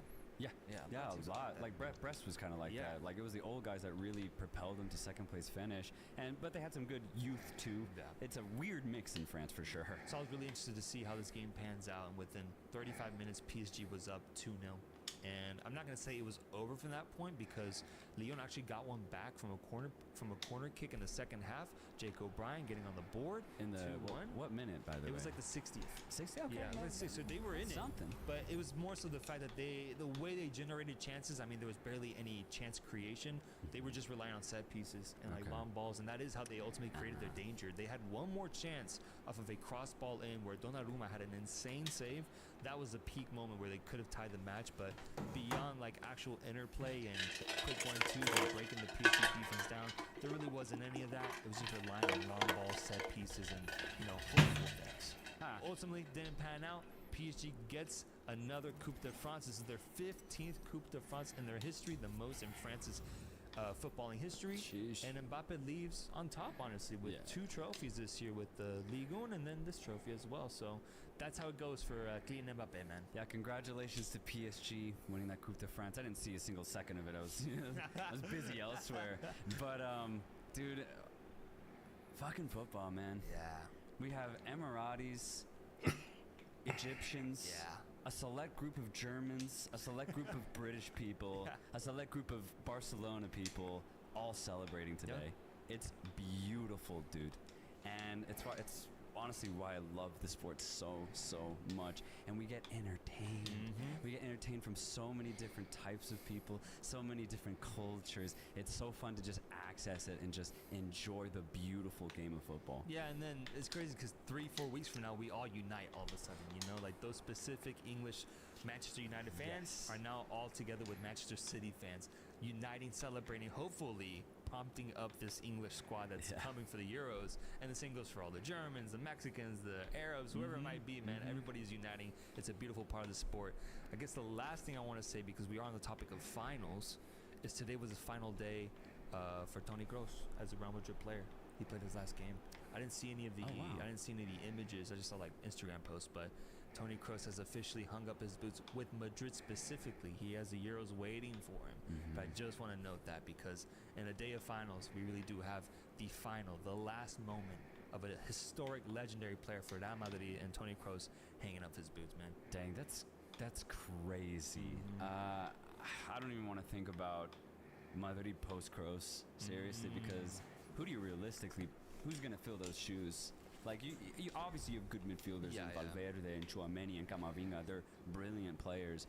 Kroos is one of a kind. There's no replica. There's no replica. There's no one who can do what he does on the pitch. So it's going to be pretty strange. And if you're Madrid, you got to be sad, because the reliability and the skill that he brought every single match, you just knew what he was going to do, and he would give 9 out of 10 performances every single time. Incredibly consistent, man. That's so the consistent, problem, man. I hated rooting against him, man, because he always was sure to put in an 8 out of 10, 9 out of 10 performance. That annoyed me, man. It was really annoying, but it's crazy too that of the Modric, Kroos, Casemiro midfield, it's now just Modric that remains, and he's the oldest one out of all of them. That's interesting. Dang. Yeah. And he's looking to re-sign with Real Madrid because he doesn't want to go elsewhere neither. So kind of crazy that's how this saga, this historic trio ends, is with Kroos retiring and now Modric just being the last one there. Yeah, and it's kind of cool what Modric is doing with Madrid. He's just happy to be there. He still has insane skill. Obviously, doesn't have the physical aspect to his game anymore, but he still just oozes class, oozes ability. And honestly, you can kind of bring a player-coach mentality to Madrid, because mainly is relegated to bench minutes right now, and I think that's just how it will be until he retires. But it's so cool to have that you have a wise player like Luka Modric always with you in the squad. And then last thing I'll say for Toni Kroos, I've always said this. Do you know what job he would have had if he wasn't a football player? What do you say? He would have been a technician, my friend. He would have been a technician. Yeah. He would have been a technician. It would have been damn good one too. Damn good one, bro. I'd be happy to see him if he pulled up and said, doesn't solve our problem. Guys, thank you so much for watching the show. Let us know your comments on any of these final performances that happened today. Let us know your thoughts, everything in the comment section down below. We will catch you guys one more time tomorrow for the Liga MX final. Till next time, guys. Peace.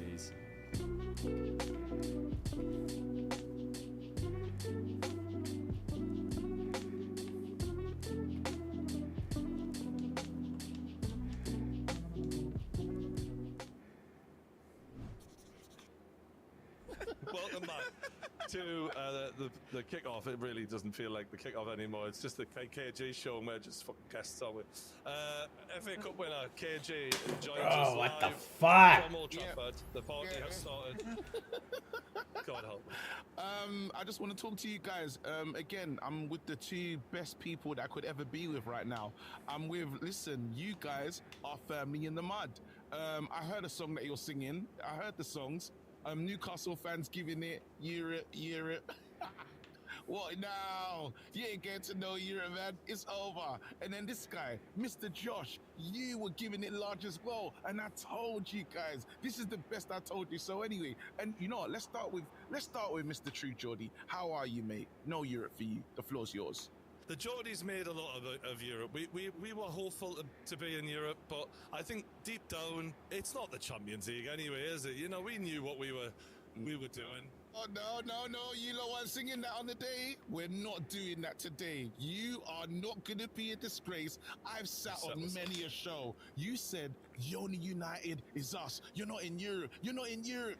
I remember the finger pointing, looking across the table, and that's a very big table. Amazing table, by the way. Legendary table. But guess what right now? That table, you're not watching no European games. You're just focused on the Premier League. Eddie Howe, sit down. You haven't even got a manager as well. Listen, Josh, don't go nowhere. You've been a prick as well. Yeah. I'm on you. mate, I don't know how you could be so cocky and have the worst season that Man United have ever had in the Premier League and the worst Champions League season. Let him go. And now you're coming at us. You're coming at us about FA Cups. I've got silverware, mate. They've just knocked Chelsea into the Europa Conference, man. I don't know what we can say to them, unfortunately. I think, what do you call it? Chelsea, what's it? Chelsea 4, they're going to be playing Europa League. Our survey says.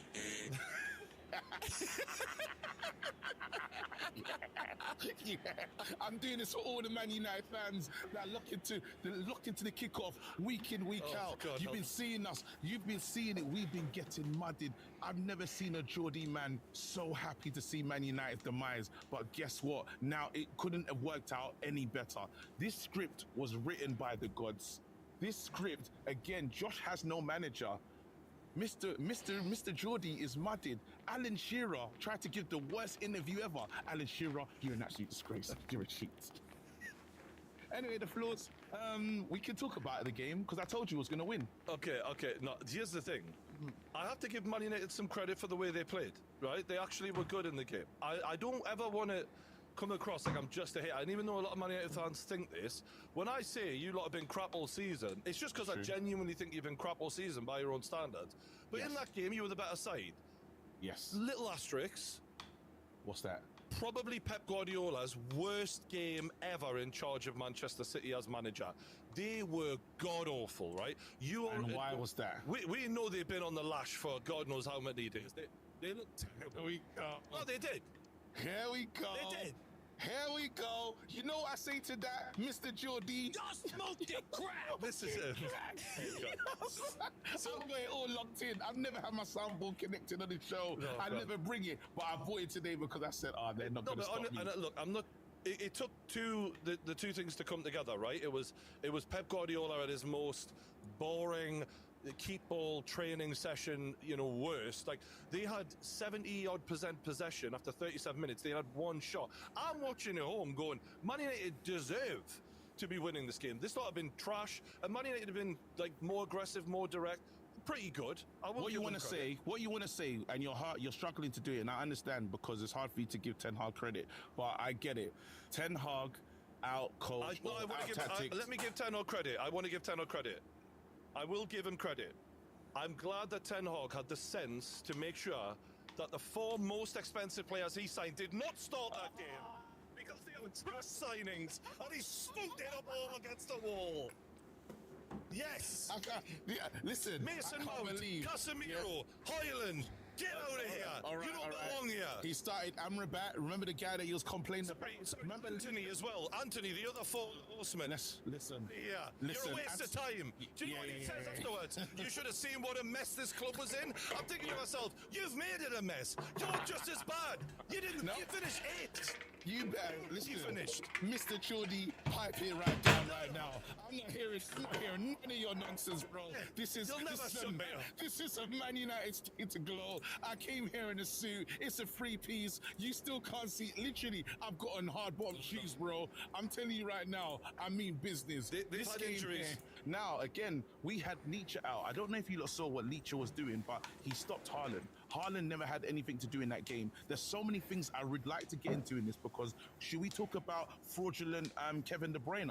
Because that's a conversation every single game. Why does he have to always run? Why is he the best player in the world? It doesn't make sense. Why is he the greatest midfielder, but he always gets hooked off? It's either hooking off because of he can't manage the game or he gets injured. Enough's enough. They need to take him off the pedestal that they put him on. Now, did you see the Erling Haaland stats about semi-finals and finals? It's not good news. Not scoring. Yeah. About then again, Leacher, when you talk about injuries and stuff, and to give my manager some credit, and he knows it's been a disgrace and he's been a bit honest, but you can't lose the back 4. There's certain players, Leach is important to the mentality. Garnacho scored a goal and he was doing the long celebration. Do you know what he did? He dragged him, pulled him in and said, no, mate, the game's still going. Now, before Man United have leaked so many goals because the attitude, the concentration, even in-game IQ has been off. That performance was like a 1 of 1, but we're struggling to do that every single game. And that needs the manager and the players. The manager's not void in any criticism. I think some of the criticism you lot said this season is fair. But at the end of the day, the game's about winning trophies. And if I can see Mr. Jordy, no football for you, bro. You're not doing nothing, fam. You're not watching no Europe. It's Brexit settings. It's Mr. Farage settings. And that guy don't even know whose manager it is. It's a beautiful day. Okay, we'll get to Chelsea. But in regards to Ten Hag, for me, and Josh, I'll let you chime in after this, mate. It's like, I feel like you often use this quote of, they're Men in Blacklist, right? They did the flashy thing, and then we forgot everything. There has never been a more Men in Black moment than the way Ten Hag was walking around like he owned the place after fluking an FA Cup against a team that was hungover, didn't turn up on the day. And yes, his Man United did play well, but he is acting like he did not just oversee the worst Manchester United season we have ever seen. Man United have never ever viewed a League Cup and an FA Cup as the be-all and end-all until, apparently, on Sunday, where every Man United fan I could see was giving it the big one as if he just won a Champions League and Premier League double. This is the FA Cup, something that Man United fans used to go, yeah, well, if we can get one, great, but it's not. It ain't a big deal to us. Like, I'm not even going to lie to you. I'm going to keep it really honest here. I don't really give a shit about losing the Europa Conference because it's Wi-Fi passwords that you're playing in that club. But what I do care, I would be jealous of an FA Cup win. I am absolutely jealous of the Cup win. I couldn't really care too much about the European football, but for me, that does not erase everything we've seen from Man United this season at all. Sorry, I'm just drinking these tears. Sorry, one second. What did you reckon, John? The thing that Chelsea always get battered over the head with is the fact we spend all of this money, right? But we had to do that because basically what we've done is a process that you're going to exactly have to do. You've got to get... Varane is gone. Casemiro is gone. All of these big players that were the Galacticos, you're going to have to replace them again. That isn't free. The point I'm making, Josh, is just because you spend money doesn't mean you're going to finish high up the league. That's the exact point I'm making. I'm saying, okay, you lot spend a lot of money. Does money equate to a league finish? No, it doesn't, especially when the money's spent badly. And that's the real point I was trying to make in that thing, is that all this stuff is gonna. I get it. We don't get to just gloss over the worst season ever. If remember was doing the manager ratings, if the season ended, I was trying to fight it, but you lot ranked it at 3. And for Man United, even if with the FA Cup, back in the day, old Man United would have looked at this season and this would have been a 2-1 in terms of how good it was. But because of where we are now, we got to be realistic. Is that giving you hope, though? Is this FA Cup win making you look at Ten Hag and go, I've seen something here, and now I'm really beginning to believe? Because from the outside looking in, and I'm not just saying this to banter you. It's I know. It's a season of consistent underperforming, of players he signed not coming good, and then you win the FA Cup. And to be fair, like players who he didn't sign won you the FA Cup. A lot of like the key guys who came good. Okay. Like Bruno Fernandes, Kobbie Mainoo, players like that. Obviously, he's coaching them and he deserves a level of credit for the result. Thank you. But, like, the people he signed were dropped. The 4 biggest signings did not start this game. So you're like... But then when he can't be in charge of transfers this summer. I've inherited a mess. I'm like, no, you inherited a mess. You spent 400 million, didn't make it that much better. If anything, you're now finishing worse than the guy who you inherited it off. I'll bring in players. Leacher, that was one of his signings. And like it or not, Kobbie Mainoo and Garnacho, he has done the work on those 2 players. He started Kobbie for pre-season. Even you see the videos when he's talking to Kobbie before the final last year at the Carabao, saying next year this has to be your turn.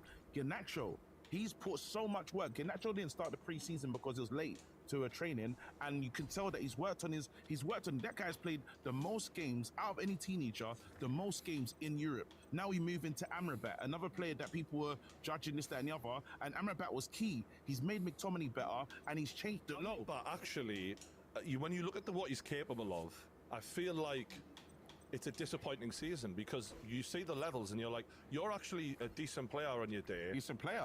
And yet, where has this been? He's not going to be there next season, though. He's going to be there. He's staying. He's not going to be there. He's not. Stay. No, for the longest time, that was a flop of a loan signing, and now all of a sudden, you know, we're revising everything all of a sudden. Rasmus Højlund, let's not forget Rasmus, and he realized, I'm going to play like it or not, the former McTominay, we've never seen this before. McTominay was a 6, McTominay was an 8. He said, no, you know what, McTominay, because we played 4-4-2 without the ball. When we have the ball, you can see McTominay making the forward runs. He's the first manager to recognize McTominay is a true threat in the box, and he scored the most goals this season. So when you talk about what he's done, yes, there's been players that let him down, but signings can come to the club and not deliver. Signings can come to the club and you think, you know what, I wanted more from you. I can't get that from you. I have to push on. Anthony has not worked. I understand that's on Anthony, but then the other players that you can say... Well, the biggest 4 signings he made that didn't start the game, Casemiro, Anthony, Mount and Højlund. Can we just agree on one thing? Yeah. This is Erik ten Hag's biggest game of his career, right? And in those games, we all know you start your people who you truly think, I'm backing you, my job is on the line here. Yeah.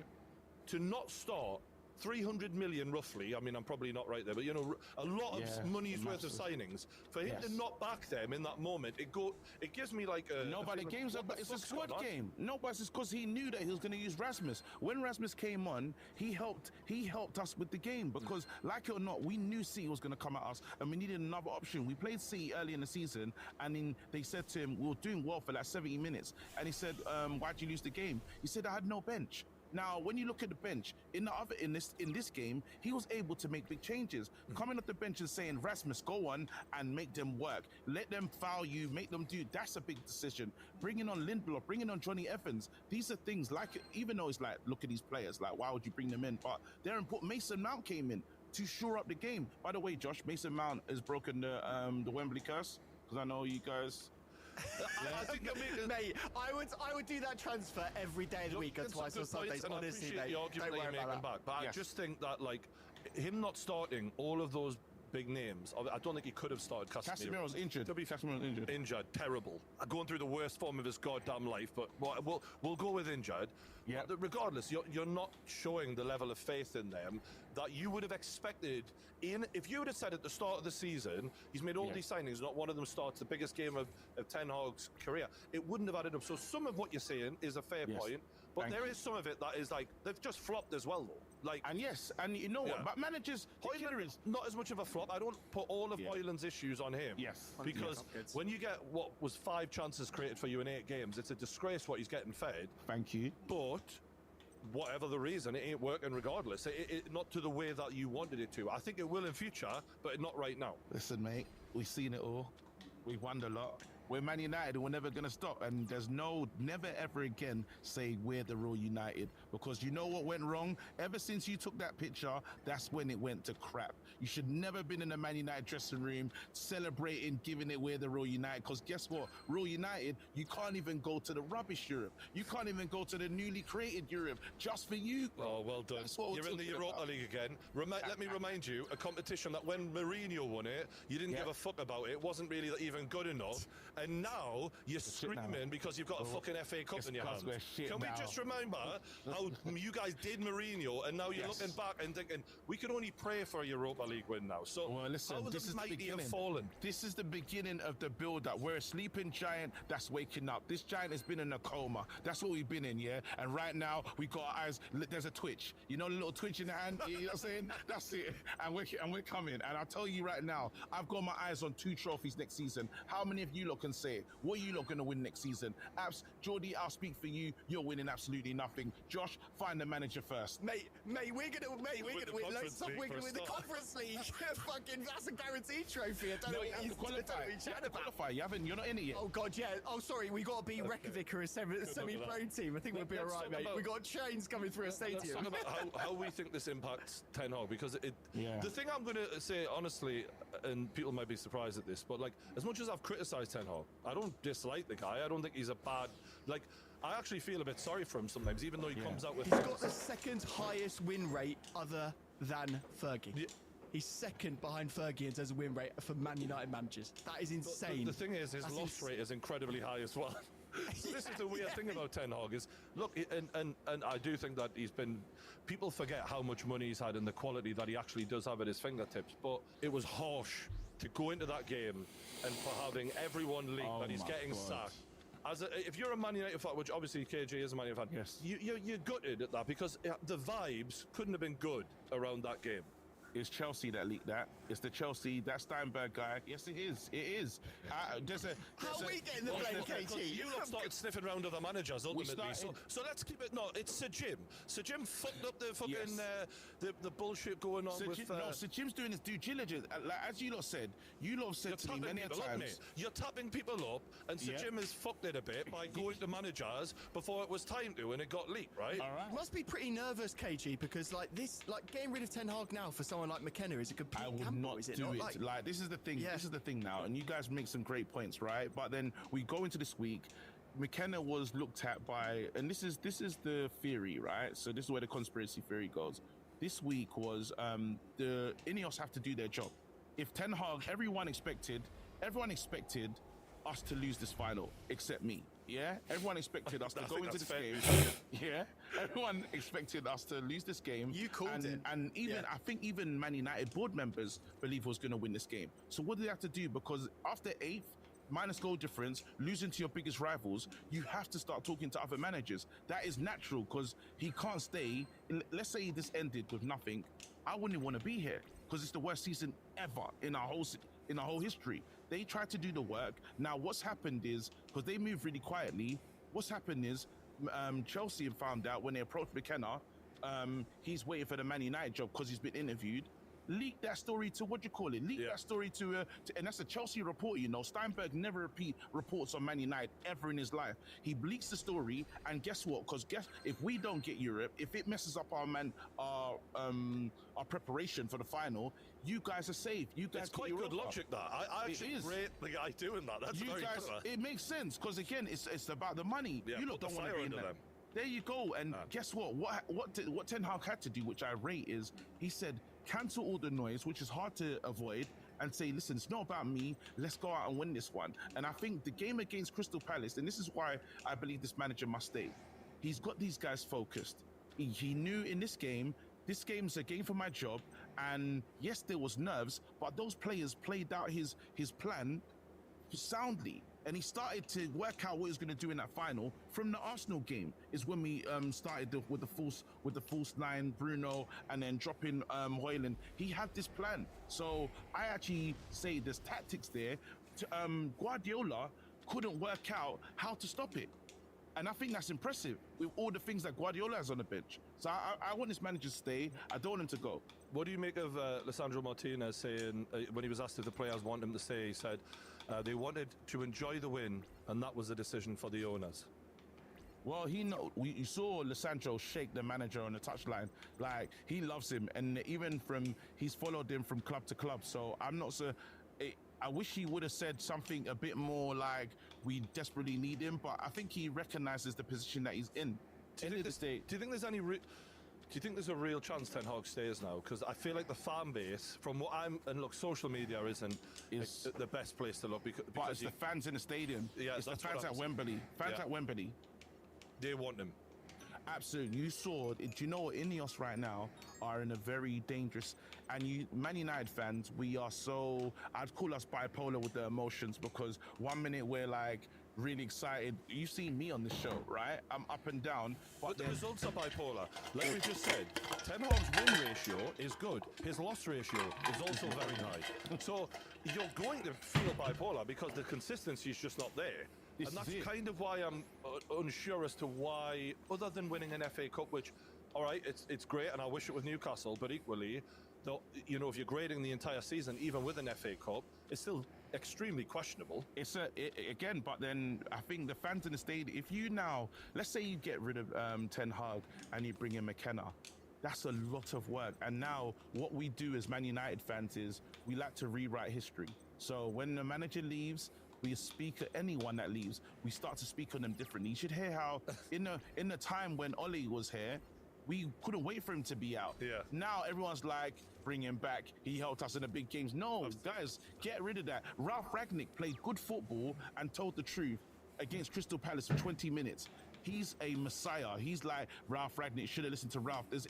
We've had these moments. Now you're going to tell me, you get rid of Ten Hag, what they're going to say is, you got rid of a manager that went to 3 finals, won 2 cups in 2 seasons. I don't know how McKenna, Ineos will be under the fire. Right now, people feel quite nice because they've been tapping up, they've been tapped up Dan Ashworth, gone for Wilcox. Everything seems nice because they haven't started the work, Omar. But if they do this and get it wrong, we'll just call them Glazers. Can we accept one thing though, right? When that board spent 400 million in the last 2 years on a team that was already in the top 6, they're wanting better than top 6. He's delivered top 4 in one of those seasons, and he's not even made top 6 in one of those seasons. So, but then he's focused on Europe. So he's won a couple of cups, but I understand. Sir Jim hasn't turned up to go, that's good enough, and he clearly doesn't think it is. So let's just round this chat off with a percentage from UKG specifically. Ten Hag in versus Ten Hag out. How confident at the start of the season are you that Ten Hag stays? 90%. 90 that he stays. Even though they've been talking to the manager. Yeah, because he's the best candidate. All right, we'll see. The big time boys, Chelsea, former European champions twice, are now in the 3rd tier of European football. Josh, mate, what was your reaction to the game, the result? Well, look, you know, I'm sure you expect me to be really down in the dumps and depressed about this, but really, this is the chance for Chelsea to just complete football. We can now sing the song, we have won it all, because we are going to win that championship. It's quite easy, isn't it? And KG's playing this sad music, but actually, what I'm going to say to KG is, you would love this opportunity, KG. You would love to complete football. What? Come on. It's the Conference League, away days, going to Iceland, going to Kazakhstan. Does that not sound romantic to you?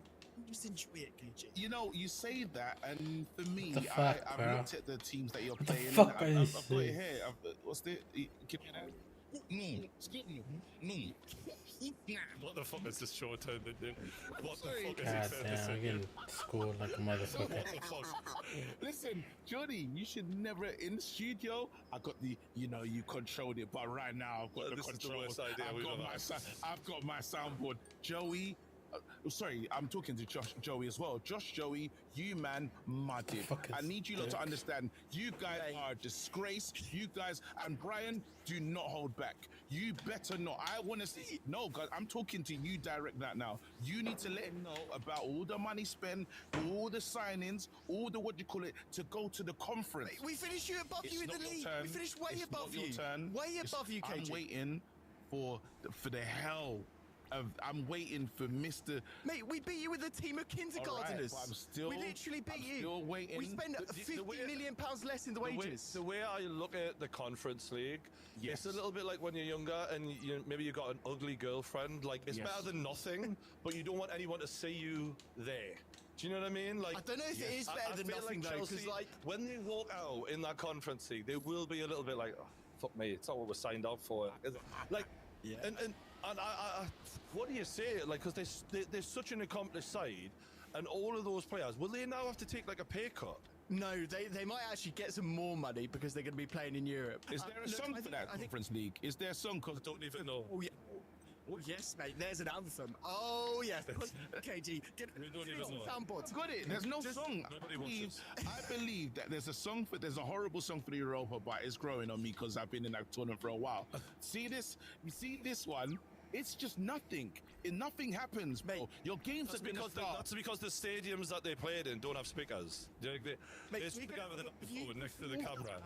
Sure. We can have a beautiful pre-season. We're going to have the ability to play our 17-year-olds, and we've got quite a few of them in a tournament. This is actually going to be beautiful for Chelsea. We're going to be Phoenix rising from the ashes. Champions League next season. Because now... No, it's a curse, Brian. It's a curse. I'm bantering. You guys have to win this as well. Like, it's almost like it's embarrassing that you're there, but it's even worse if you don't win it. No, this is the thing. The pressure's going to be absolutely honest to win it. There's a real significant revenue differential between the Europa League and the Conference League. Effectively, the Conference League isn't even worth playing. I think the prize money is like £1 million for like winning it or something. It's incredibly low. What it also does implicate is our summer transfer window. Bearing in mind, because we're in Europe, we're now going to have to sell all of the academy players that we don't want to sell. You know, there are different regulations. The FFP regulations. Because from how I understand it, Josh, and correct me if I'm wrong, mate, is so ironically, this is kind of funny. Newcastle now don't have to adhere to UEFA regulations on our spending. So it means we actually have more freedom to spend this summer than if we were in the Europa League or the Conference League. Significantly. It's more restricted. So therefore, Chelsea are actually going to be more restricted just to play in this fucking Conference League. Mental. Yeah, and look, we'll just say this. There is a very small chance, Brian, that you might be getting a call from UEFA because Chelsea don't want to compete in this competition. Can you do that? Yeah, you can. So Juventus did it. Juventus did it, and they let a team below them compete in the competition. I was actually going to say, not going into the Conference League for Newcastle. It feels like, when you get an invite for a party and you don't really want to go anywhere, and you're like, and then you find out it's called off, and you're like, oh, didn't really want to go anywhere. But then we get the call back, and now we're like, oh, it's on. Oh, shit. What do you do though? Yeah. Do you want that though? Because it affects your Chelsea. The Chelsea, there's a thing about like duty, isn't there? Like as a club, like if you get into a European competition, you have to show up. If they say no, mate, Todd Bowley is going to sell every single one of our players to get into that tournament. That's just clear. They don't give a fuck about those players. They're ready to go. I've been watching you guys, and he's wanted to really get rid of the youth, right? That's not the... It's Conor Gallagher, because I'm hearing that Poch. Conor Gallagher was one, and Chuka, who else was in it? I'm trying to think. Chalobah is the other one. So basically, if Pochettino goes to Man United, which we were just talking about Ten Hag, but let's be honest, Pochettino is so likely to go to Man United. If I was a betting man, I'd be putting money on it. And if he does go, Conor Gallagher and Trev would be unreal signings for you. Talk about you have been chuffed and you giving me banter about Mason Mount's impact at Man United. They're going to be, that's a tenth of what Conor Gallagher and Trev will do. How does your future feel right now? How do you feel like? Mate, I feel really good because we finished above you in the league significantly. Like, this doesn't change anything. This. Like, you won a trophy. This is beneath you. That's so weird how we finished above this fraud and now he's getting the laugh. I don't understand. I'm getting the banter. It's a joke. Honestly, the fact that where we finished, you should be ashamed of what you're saying right now. You were horrendous. Blockers are on again. Oh no. I thought the hater blockers on again. We've got an opposite situation where basically there was a little bit extra budget apparently going to be needed for the squad. We need extra players. So players who've been in our squad since the dawn of time, like Richie and Dummett, were basically going to be given 1-year contract extensions in the event we got into the Europa Conference. Now we're not there. They're getting sacked. So for me, there's a little bit of like, well, at least we're having a fucking clear out. Well, you're welcome. You're welcome, and you can thank us for doing that. You can thank us. Are you not worried about the squad though, Brian? Actually helped get rid of bad players instead of buying them. This is first for everything. Thank you. Are you not worried about the squad though, Brian? Because you've been decimated by injuries. That could absolutely happen again next year. Well, like, I think one of the key reasons that it will actually be better for us. And this is the way I think. People might say, "Oh, you're convincing yourself." Bro, like, what the you don't want the Europa League. You really wanted the Europa League. No, I want an FA Cup. No, I want an FA. Stop it. I want an FA Cup. I'm not even going to deny Man United fans. You got an FA Cup, and I would love an FA Cup. That is, I'm not lying, right? No. But the Europa Conference, I couldn't give a fuck. I know we showed the Geordie fans. Bro, why are these cars? Why are they so It was the final OP? day of the season. They wanted something to sing, and we're acting like. But every real Newcastle fan knows this season has been all right. It's not been great. No, a lot of it's not Newcastle been terrible. fans. Given the circumstances, it's been all right. Yeah. Not getting Europe means that's slightly less all right. But the reality is, I honestly did not want our first trophy to be a fucking vase, right? No. I want Newcastle's first trophy to be shiny, you can knock it, it's hard, it's fucking, you can lift it with 2 ears, bring the fucking trophy back to Newcastle. I don't want a vase that looks like it should be sitting on my nana's fucking kitchen counter. I want a real trophy. So, as much as the Europa Conference, it would have been good to get something if we could have won it. Just so it would have been like you saw we've it waited West Ham. how long for this? How long have you waited again? How long's it been? 70 years, something like that, right? Longer than a lot of people live.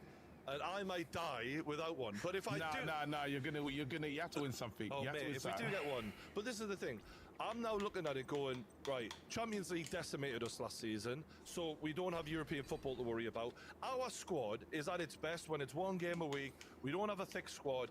We now can just focus on the league. I think that this, and tell us if I'm wrong, lads, makes Newcastle more of a threat to Chelsea and Man United for the league next season in terms of league positions.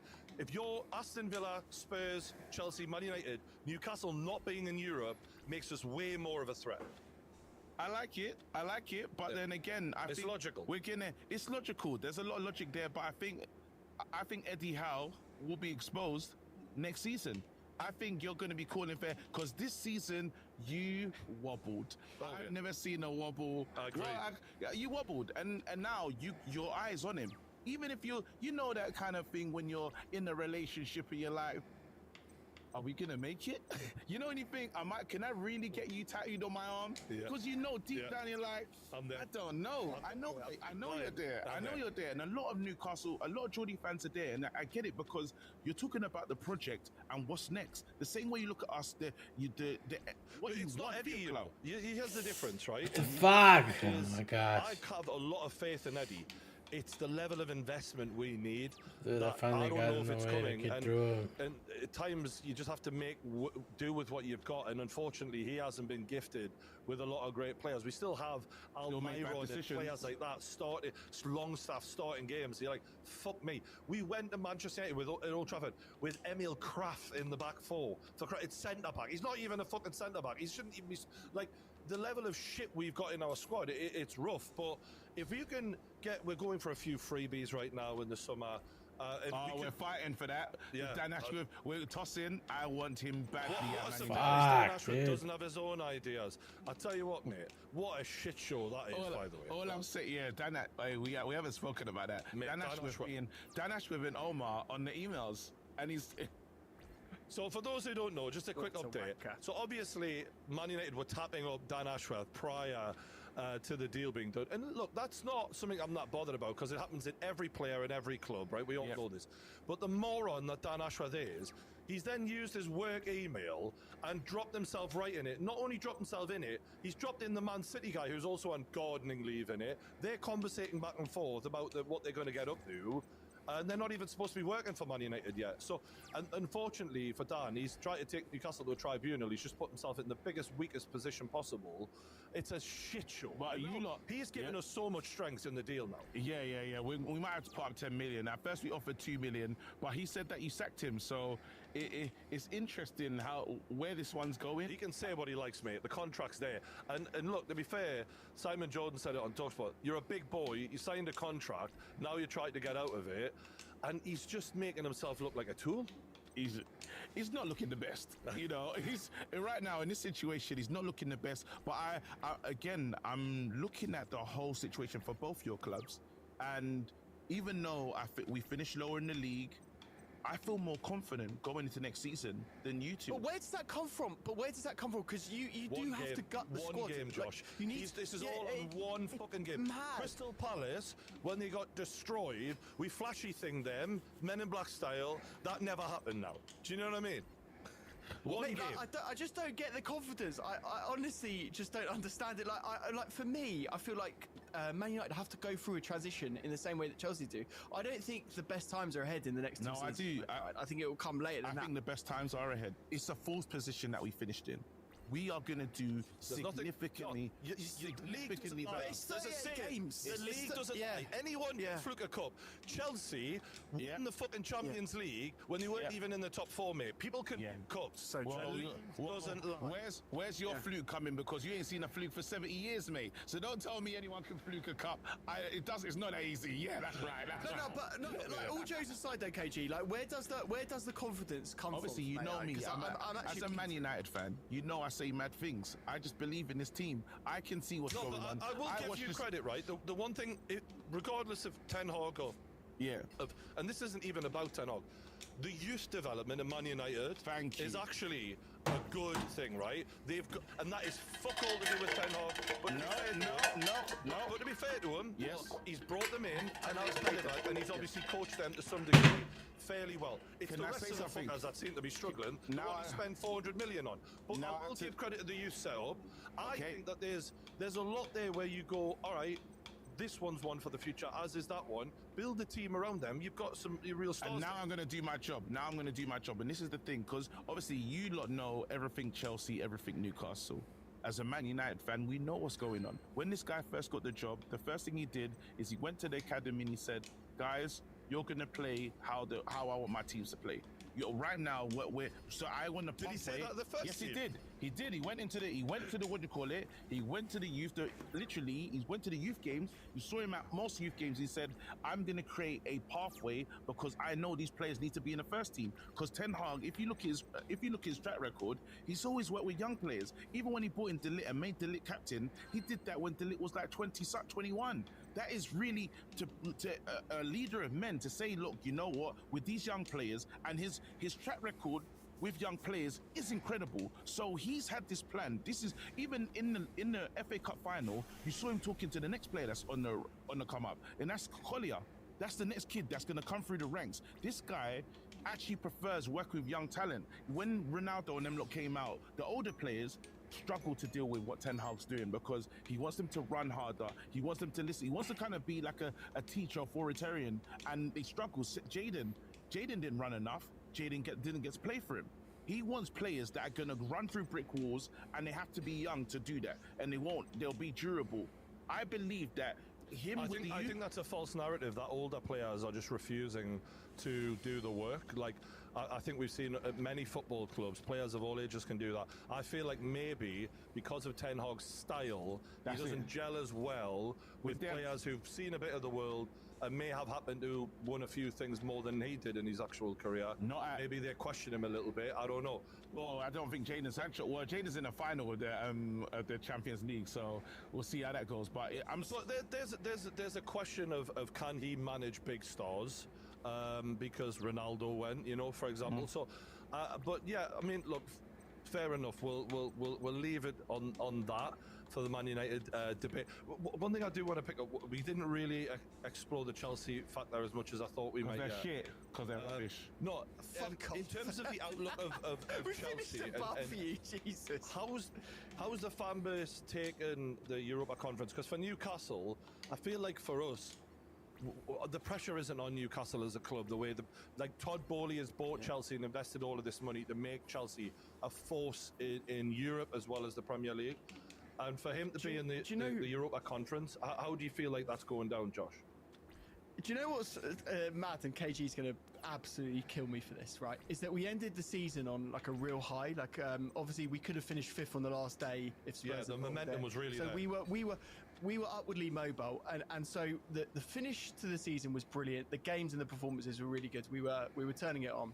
Obviously, the Pochettino factor was there, and I think it did really come as a surprise, the sacking, and that in tandem with the Conference League has sort of like really taken the sting out of any sort of joy and sort of like promise that we had. But I think for us, right, we've got to look at the sort of the positives of it now. Is that in that this is a competition where you can just piss around with it, really, to be honest with you, and you can just play we are filling the. Well, this is the thing. Like, we are stacking the squad full of like 18-year-old wonder kids, and this is. And I'm not taking the piss. This is sort of like almost like the prime. No, it is actually a good way to plug them in, right? Yeah, this is like the opportunity that we've got to take now. Like, if the board are trying to pad the squad full of those young players and they want them to grow and develop at Chelsea Football Club, then I would absolutely love to see them play in this competition. I think it would be really good. Like Andre Santos, who's out on loan at the moment, he could be a player that comes back and, you know, it really sort of flourishes in this competition. But I think the overwhelming sentiment is that the season has ended on a negative stance. And we called it. We said we've always got to be worried about Man United, but we didn't think they'd do it. And I don't think anyone did. Newcastle, to be honest, sort of jogged my memory of sort of some of my feelings about why Newcastle lost Europe. And I wrote a few results down.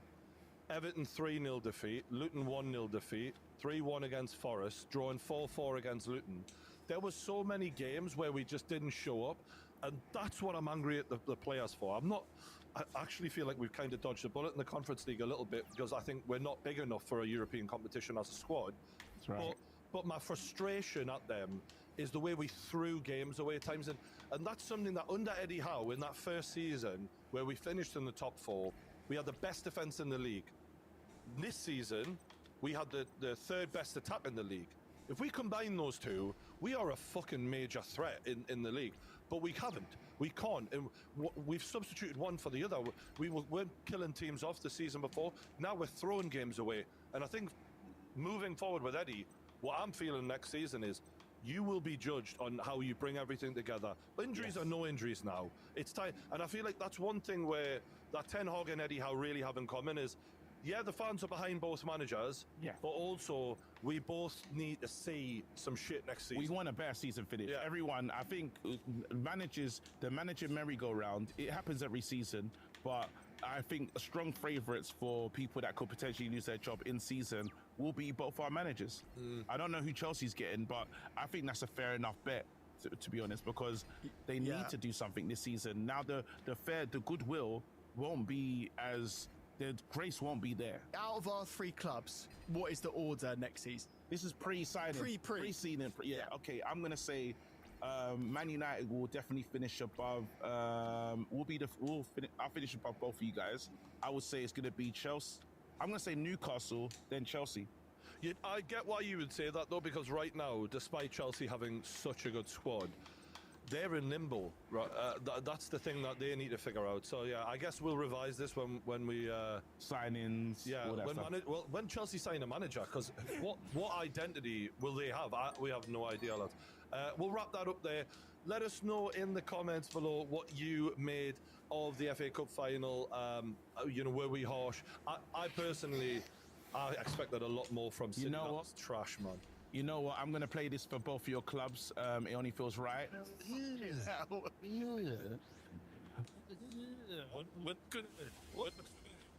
the Arsenal video, for Christ's sake. What's that, brother? Nah. For anyone who hasn't seen it, you can check it out on KG social media, by the way. There's an Arsenal video of him outside the Emirates with a Ferrari. Winning shit. Bigger fish to fry. Yes, Johnny. I was listening like, fuck me. I want to be on the next one where I'm like, hey, winning shit. Hey, winning. Like, just over the shoulder type jumps. Hey, winning shit. But man. Actually, before we go, can we just acknowledge, like, how mental is it that now people are saying Ten Hag has had a better season than Arteta because he's won the cup? He's won, but do you know what's more shameless? Arsenal fans are parading a charity shield as a trophy. That's the most disgusting. I can't promise you. You don't. Arsenal fans Arsenal fans right now are parading the charity shield as a trophy. A pre-season friendly. You must go and check. It's disgusting what they're doing. Okay. I can't defend that. I'm assuming you're lying, but we'll No. It's there. It's a real thing. It's all over Twitter. Ain't winning shit. You gotta go bigger fish to fry.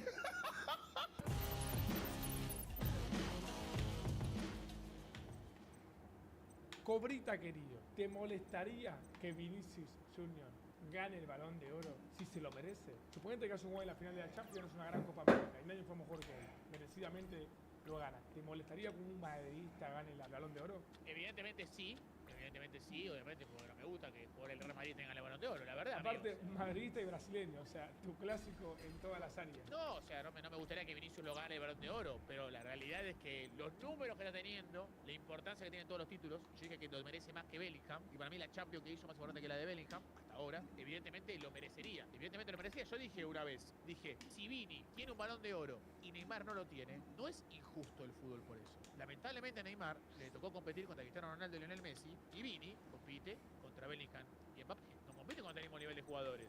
Evidentemente es un Neymar 2015-2017, era 2 veces Balón de Oro y acá también hubiera sido Balón de Oro. Coincido con vos en eso. El problema es creer que el Balón de Oro resume qué jugador es mejor. Yo no creo que Benzema sea mejor que Suárez o que Modric sea mejor que Xavi Hernández. O vamos a viajar un poco más en el tiempo. ¿Quién puede creer que Owen es mejor que Henry? Tal, por ejemplo. No todo es un Balón de Oro, creo yo. Sí, el Balón de Oro te da el prestigio de decir hubo un año donde ningún jugador en el deporte más popular del mundo fue mejor que yo. Te da ese prestigio, es la realidad. Y que Vini lo gane con 23 años sería increíble. Aparte el premio es importante, ser el mejor jugador del mundo es un valor tremendo. Después obviamente veremos es lo máximo que podés alcanzar. Es lo máximo que podés alcanzar siendo como distinción individual. No hay nada más que ganar un Balón de Oro individualmente. Te hago una pregunta. Para vos, un jugador prefiere ganar la Champions o el Balón de Oro. Para mí, posta que el Balón de Oro. Los jugadores son muy hinchas de uno mismo. Y sí, bro. Para mí, posta que prefiere un Balón de Oro antes que por sobre la Champions. Creo que lo único que te ponen por sobre el Balón de Oro es un mundial. Y depende del jugador, depende del país que seas, depende del arraigo que tengas. Yo creo que la Champions es verdad que es el sueño de decir tengo el torneo más importante a nivel clubes. Pero Balón de Oro es el ego también, es decir, está mi nombre ahí. Ya no está ni Real Madrid ni Barcelona, está mi nombre. Entonces, claro. Pero para mí a Vinicius le pregunta, ¿ganar un Balón de Oro o un mundial? Te hizo un mundial. Yo creo que sí. Pero ¿por qué brasilero también? No, preguntale a Modric un Balón de Oro o un mundial. Preguntale si te cambia el Balón de Oro por el mundial de Rusia. Te dice que sí. Sí, pero yo creo que porque es un jugador más de selección y porque toda su vida jugó en Croacia. Pero preguntale a Owen si cambia el Balón de Oro. No, pero a Kvaratskhelia de Georgia, que nunca en su vida jugó nada. Y con más razón. Y pro decís que vos decís que todos los jugadores siempre mundial. Sería mucho más épico, boludo. Mientras menos chance tenés, más vale el mundial. Es muy complicado que un jugador te diga prefiero ganar un Balón de Oro antes que un mundial. Y es muy normal, y es muy común que un jugador te diga prefiero ganar un Balón de Oro que una Champions League. Y porque cuando el Balón de Oro te está dejando a vos, o sea, a vos te pone a vos en primer plano, no al título colectivo. Que siempre está el ego de decir, no somos 23, soy yo solo. Entonces, exactamente, para vos, Vinicius es el máximo candidato a llevarse este Balón de Oro hasta ahora, porque bueno, queda la final de la Champions. Y yo creo que la importancia que tiene él en la Champions League, que es el torneo que más evalúa el Balón de Oro, yo creo que sí, es el máximo candidato. Hay que ver Copa América, hay que ver Eurocopa. Para mí la gente se olvida de que, bajo mi punto de vista, la Euro y la Copa América valen más que la Champions League. En este año. ¿Estás seguro, Cobrita? Sí, para mí sí. Para mí en el año de competencias internacionales entre países, para mí la gente valora mucho. Amigo, en el año 2021, por ejemplo, ganó el Balón de Oro Messi, que obviamente es Lionel Messi, pero también fue fruto de una grandísima Copa América. Por títulos individuales, ganó la Liga de Francia. Pero no, boludo, estás confundiendo, ¿eh? El 2021, no, ganó la Liga de... No, tampoco ganó la Liga Española. Ganó la Copa del Rey. Ganó la Copa del Rey, haciendo un doblete en la final. Ganó la Liga Española, no la gana, pero fue MVP y hizo 30 goles en esa Liga Española. Por ejemplo, Vini en la Liga Española, que es el máximo candidato, lleva 15 goles. Messi hizo el doble. Entonces, el año individual de Messi fue campeón de Copa América siendo máximo goleador y máximo asistidor. MVP de la Liga Española, 30 goles en Liga y un nivel individual abismal. Y tampoco tuvo un competidor que vos decís, bueno, se lo merece tal. La Champions la ganó un Chelsea que no tiene una estrella como para ganar el Balón de Oro. Entonces, para mí ese Balón de Oro fue justo para Messi. Ahora, no es comparable a este año. Si este año el Madrid gana la Champions, dejando afuera al City, al Bayern, y tenés a un Vini o a un Bellingham como figura, pesa más que una Copa América o un Mundial. 100%. Sí, boludo. Sí, boludo, sí. Sí, amigo. O sea, pero por ejemplo, vamos a hacer el escenario que justamente, por ejemplo, vos tenés ahora mismo a Toni Kroos, que también justo juega en el Real Madrid. Por ejemplo, estaba pensando en jugadores que juegan una grandísima Eurocopa y pueden tapar una Copa como la Champions. Por ejemplo, ¿querés que ni siquiera la juega, por ejemplo. Te voy a dar el mejor ejemplo que te puedo dar. Quiero que me digas qué opinas. A ver. La Champions la gana el Real Madrid, doblete de Vini en la final. Sí. Brasil se queda fuera en cuarto de Copa América, papelón. Sí. La Eurocopa la gana Francia, figura Mbappé. El Balón de Oro, ¿quién lo gana para vos? Para mí, Vinicius. Para mí, Mbappé. Bueno, vamos a ver qué pasa. Pero para vamos mí a ver qué pasa, pero es... Para mí la Champions pesa más que... No, pero te estoy dando el ejemplo de Mbappé, que es el mejor ejemplo que te puedo dar. Que es seguramente el mejor jugador del mundo. Para mí lo puede ganar Mbappé. Para mí, no sé, siento que Mbappé lo puede ganar.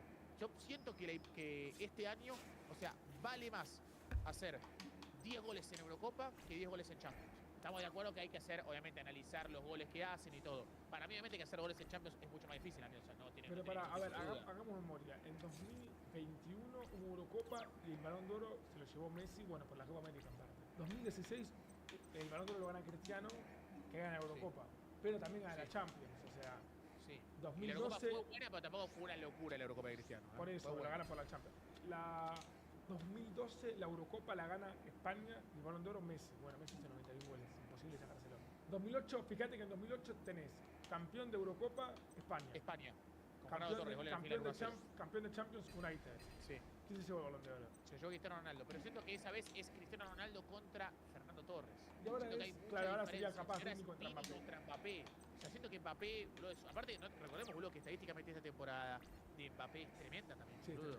O sea, hizo como casi 42 goles en 45 partidos, algo así.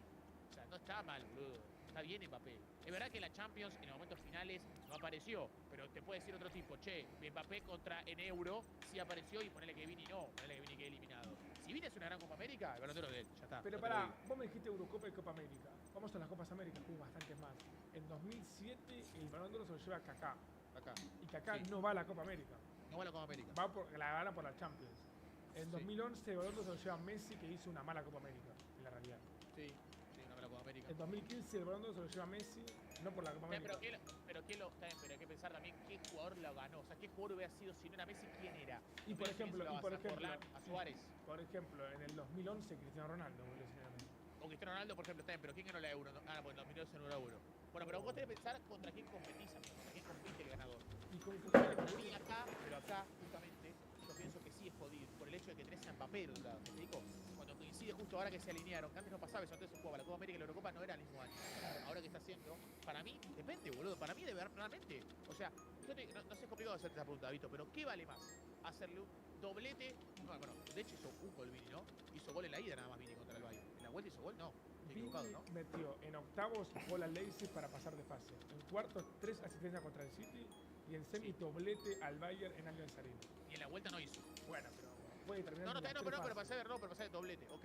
Ponele que la final haga un gol. Hace un gol y gana 1-0, si querés ganar 1-0. Amigo, ya está. Aparte, para otra cosa más. El Balón de Oro obviamente es un premio recontra importante, que supuestamente por ahí a lo mejor jugar la temporada, todo lo que quieras. El Balón de Oro también es marketing, en la realidad. Y un jugador del Real Madrid tiene más marketing que cualquier otro jugador. Justo sea el caso de que Mbappé se iría al Madrid, pero no ganaría el Balón de Oro por lo que hizo en el Madrid. Entonces, eso también pesa para mí. Decime una vez, un año. Lo ganaría siendo jugador de Madrid, ¿eh? Lo ganaría siendo jugador de Madrid. Sí, lo ganaría siendo jugador de Madrid. Pero no es lo mismo. No es lo mismo. Es como Figo, que ganó Balón de Oro en el Real Madrid, pero por lo que hizo en el Barcelona. Decime un año donde Madrid gana la Champions y el Balón de Oro no se lo llevó un jugador del Madrid. No pasa. Creo que no vale. El último caso es en 2002, que lo gana Ronaldo Nazario y el Balón de Oro lo gana jugando en el Madrid. Pero bueno, lo gana por el Mundial, que ahí no estaba en el Madrid. Que estaba en el Inter, creo. Sí, pero a lo que voy es que si el Madrid gana la Champions, el Balón de Oro se lo lleva la figura de esa Champions, boludo. Bueno, Es lo que así. tiene David es que nosotros nos criamos en los últimos 20 años con un Cristiano Messi, con un mano a mano que no vemos otro escenario posible de Balón de Oro, ¿entendés lo que te quiero decir? Para mí hay que ver este año lo que puede llegar a pasar. Yo te digo, yo de verdad, yo lo admito, por rendimientos lo merece Vinicius, no te digo que no, lo merece Vinicius. Yo quiero ver la Copa América y la Eurocopa. Para mí si hay una Eurocopa en la cual Mbappé mete doblete a Portugal en cuarto, 3 a Bélgica en semi, y la final 1-0 se la gana Inglaterra, o 1-0 a Alemania, se la gana en Alemania, y no sería locura tampoco que lo gane. Lo bueno es que estamos por terminar la temporada y aún no sabemos quién lo va a ganar. Antes ya sabíamos que lo ganaba Messi o Cristiano, el que mejor estaba. De todas maneras, me puedo equivocar, obvio. Es más, ojalá equivocarme, porque quiere decir que me sorprendió el fútbol. Porque estamos hablando de Mbappé y de Vini, pero sumale a Bellingham, Harry Kane, Foden. Toni Kroos. Bueno, para mí, me puedo equivocar, sí, pero estando al 24 de mayo del 2024, para mí el Balón de Oro no sale de Vinicius y de Bellingham. Pase lo que pase en la Eurocopa y en la Copa América. Para mí el Balón de Oro se define el 1 de junio del 2024 en Wembley. Puede ser un plus la Eurocopa y la Copa América, pero el que gane la Champions siendo más determinante le lleva el Balón de Oro. Esa es la opinión. Yo te voy a decir algo que probablemente tengo una opinión en particular, que es algo que quizás acá no sé si vas a bancarme a mí, ¿eh? Para mí el Balón de Oro no debe solamente evaluar el año. Y ahora vas a seguir más donde voy yendo yo. Hay que análisis situación. Para mí el Balón de Oro tiene que evaluar también la temporada pasada. Y para mí sería muy injusto que tenga un Balón de Oro Bellingham y no Mbappé. Pero es una estupidez atómica lo que estás diciendo. Para mí no, amigo. Para mí, por el ejemplo, Balón si de Mbappé Oro gana premia, Euro, pero la si Mbappé gracia, gana Euro, la gracia del Balón de Oro es analizar el mejor jugador del año. está bien. ¿Cómo vas Para a mí tener si en Mbappé cuenta la gana temporada Euro, pasada? No, yo no digo la temporada pasada, yo digo pensar en rendimientos pasados. Recordemos que Mbappé ya estuvo segundo, estuvo quinto, estuvo noveno. Te quiero decir, Bellingham no estuvo nominado, ni siquiera nunca Balón de Oro. O quizás no sé si estuvo nominado el año pasado. Pero digo, pasar del 30 al 1 en un año. Y habla muy bien de él. Pero no sentís, por ejemplo, que hizo más Mbappé para tener un Balón de Oro que Bellingham hasta ahora. Pero el Balón de Oro es anual, no tiene nada que ver lo que dijiste antes o después. Aparte, Para mí, yo te digo. Vos me decís esto, ok. Si Mbappé Sí. se va al Madrid y gana la Champions con el Madrid, ¿quién se merece el Balón de Oro? No te lo estoy diciendo porque no juega en el Madrid, ¿eh? No, pero si pasa eso, si Mbappé se va al Madrid, el máximo goleador y gana la Champions y la Liga, te lo van a dar a él el Balón de Oro.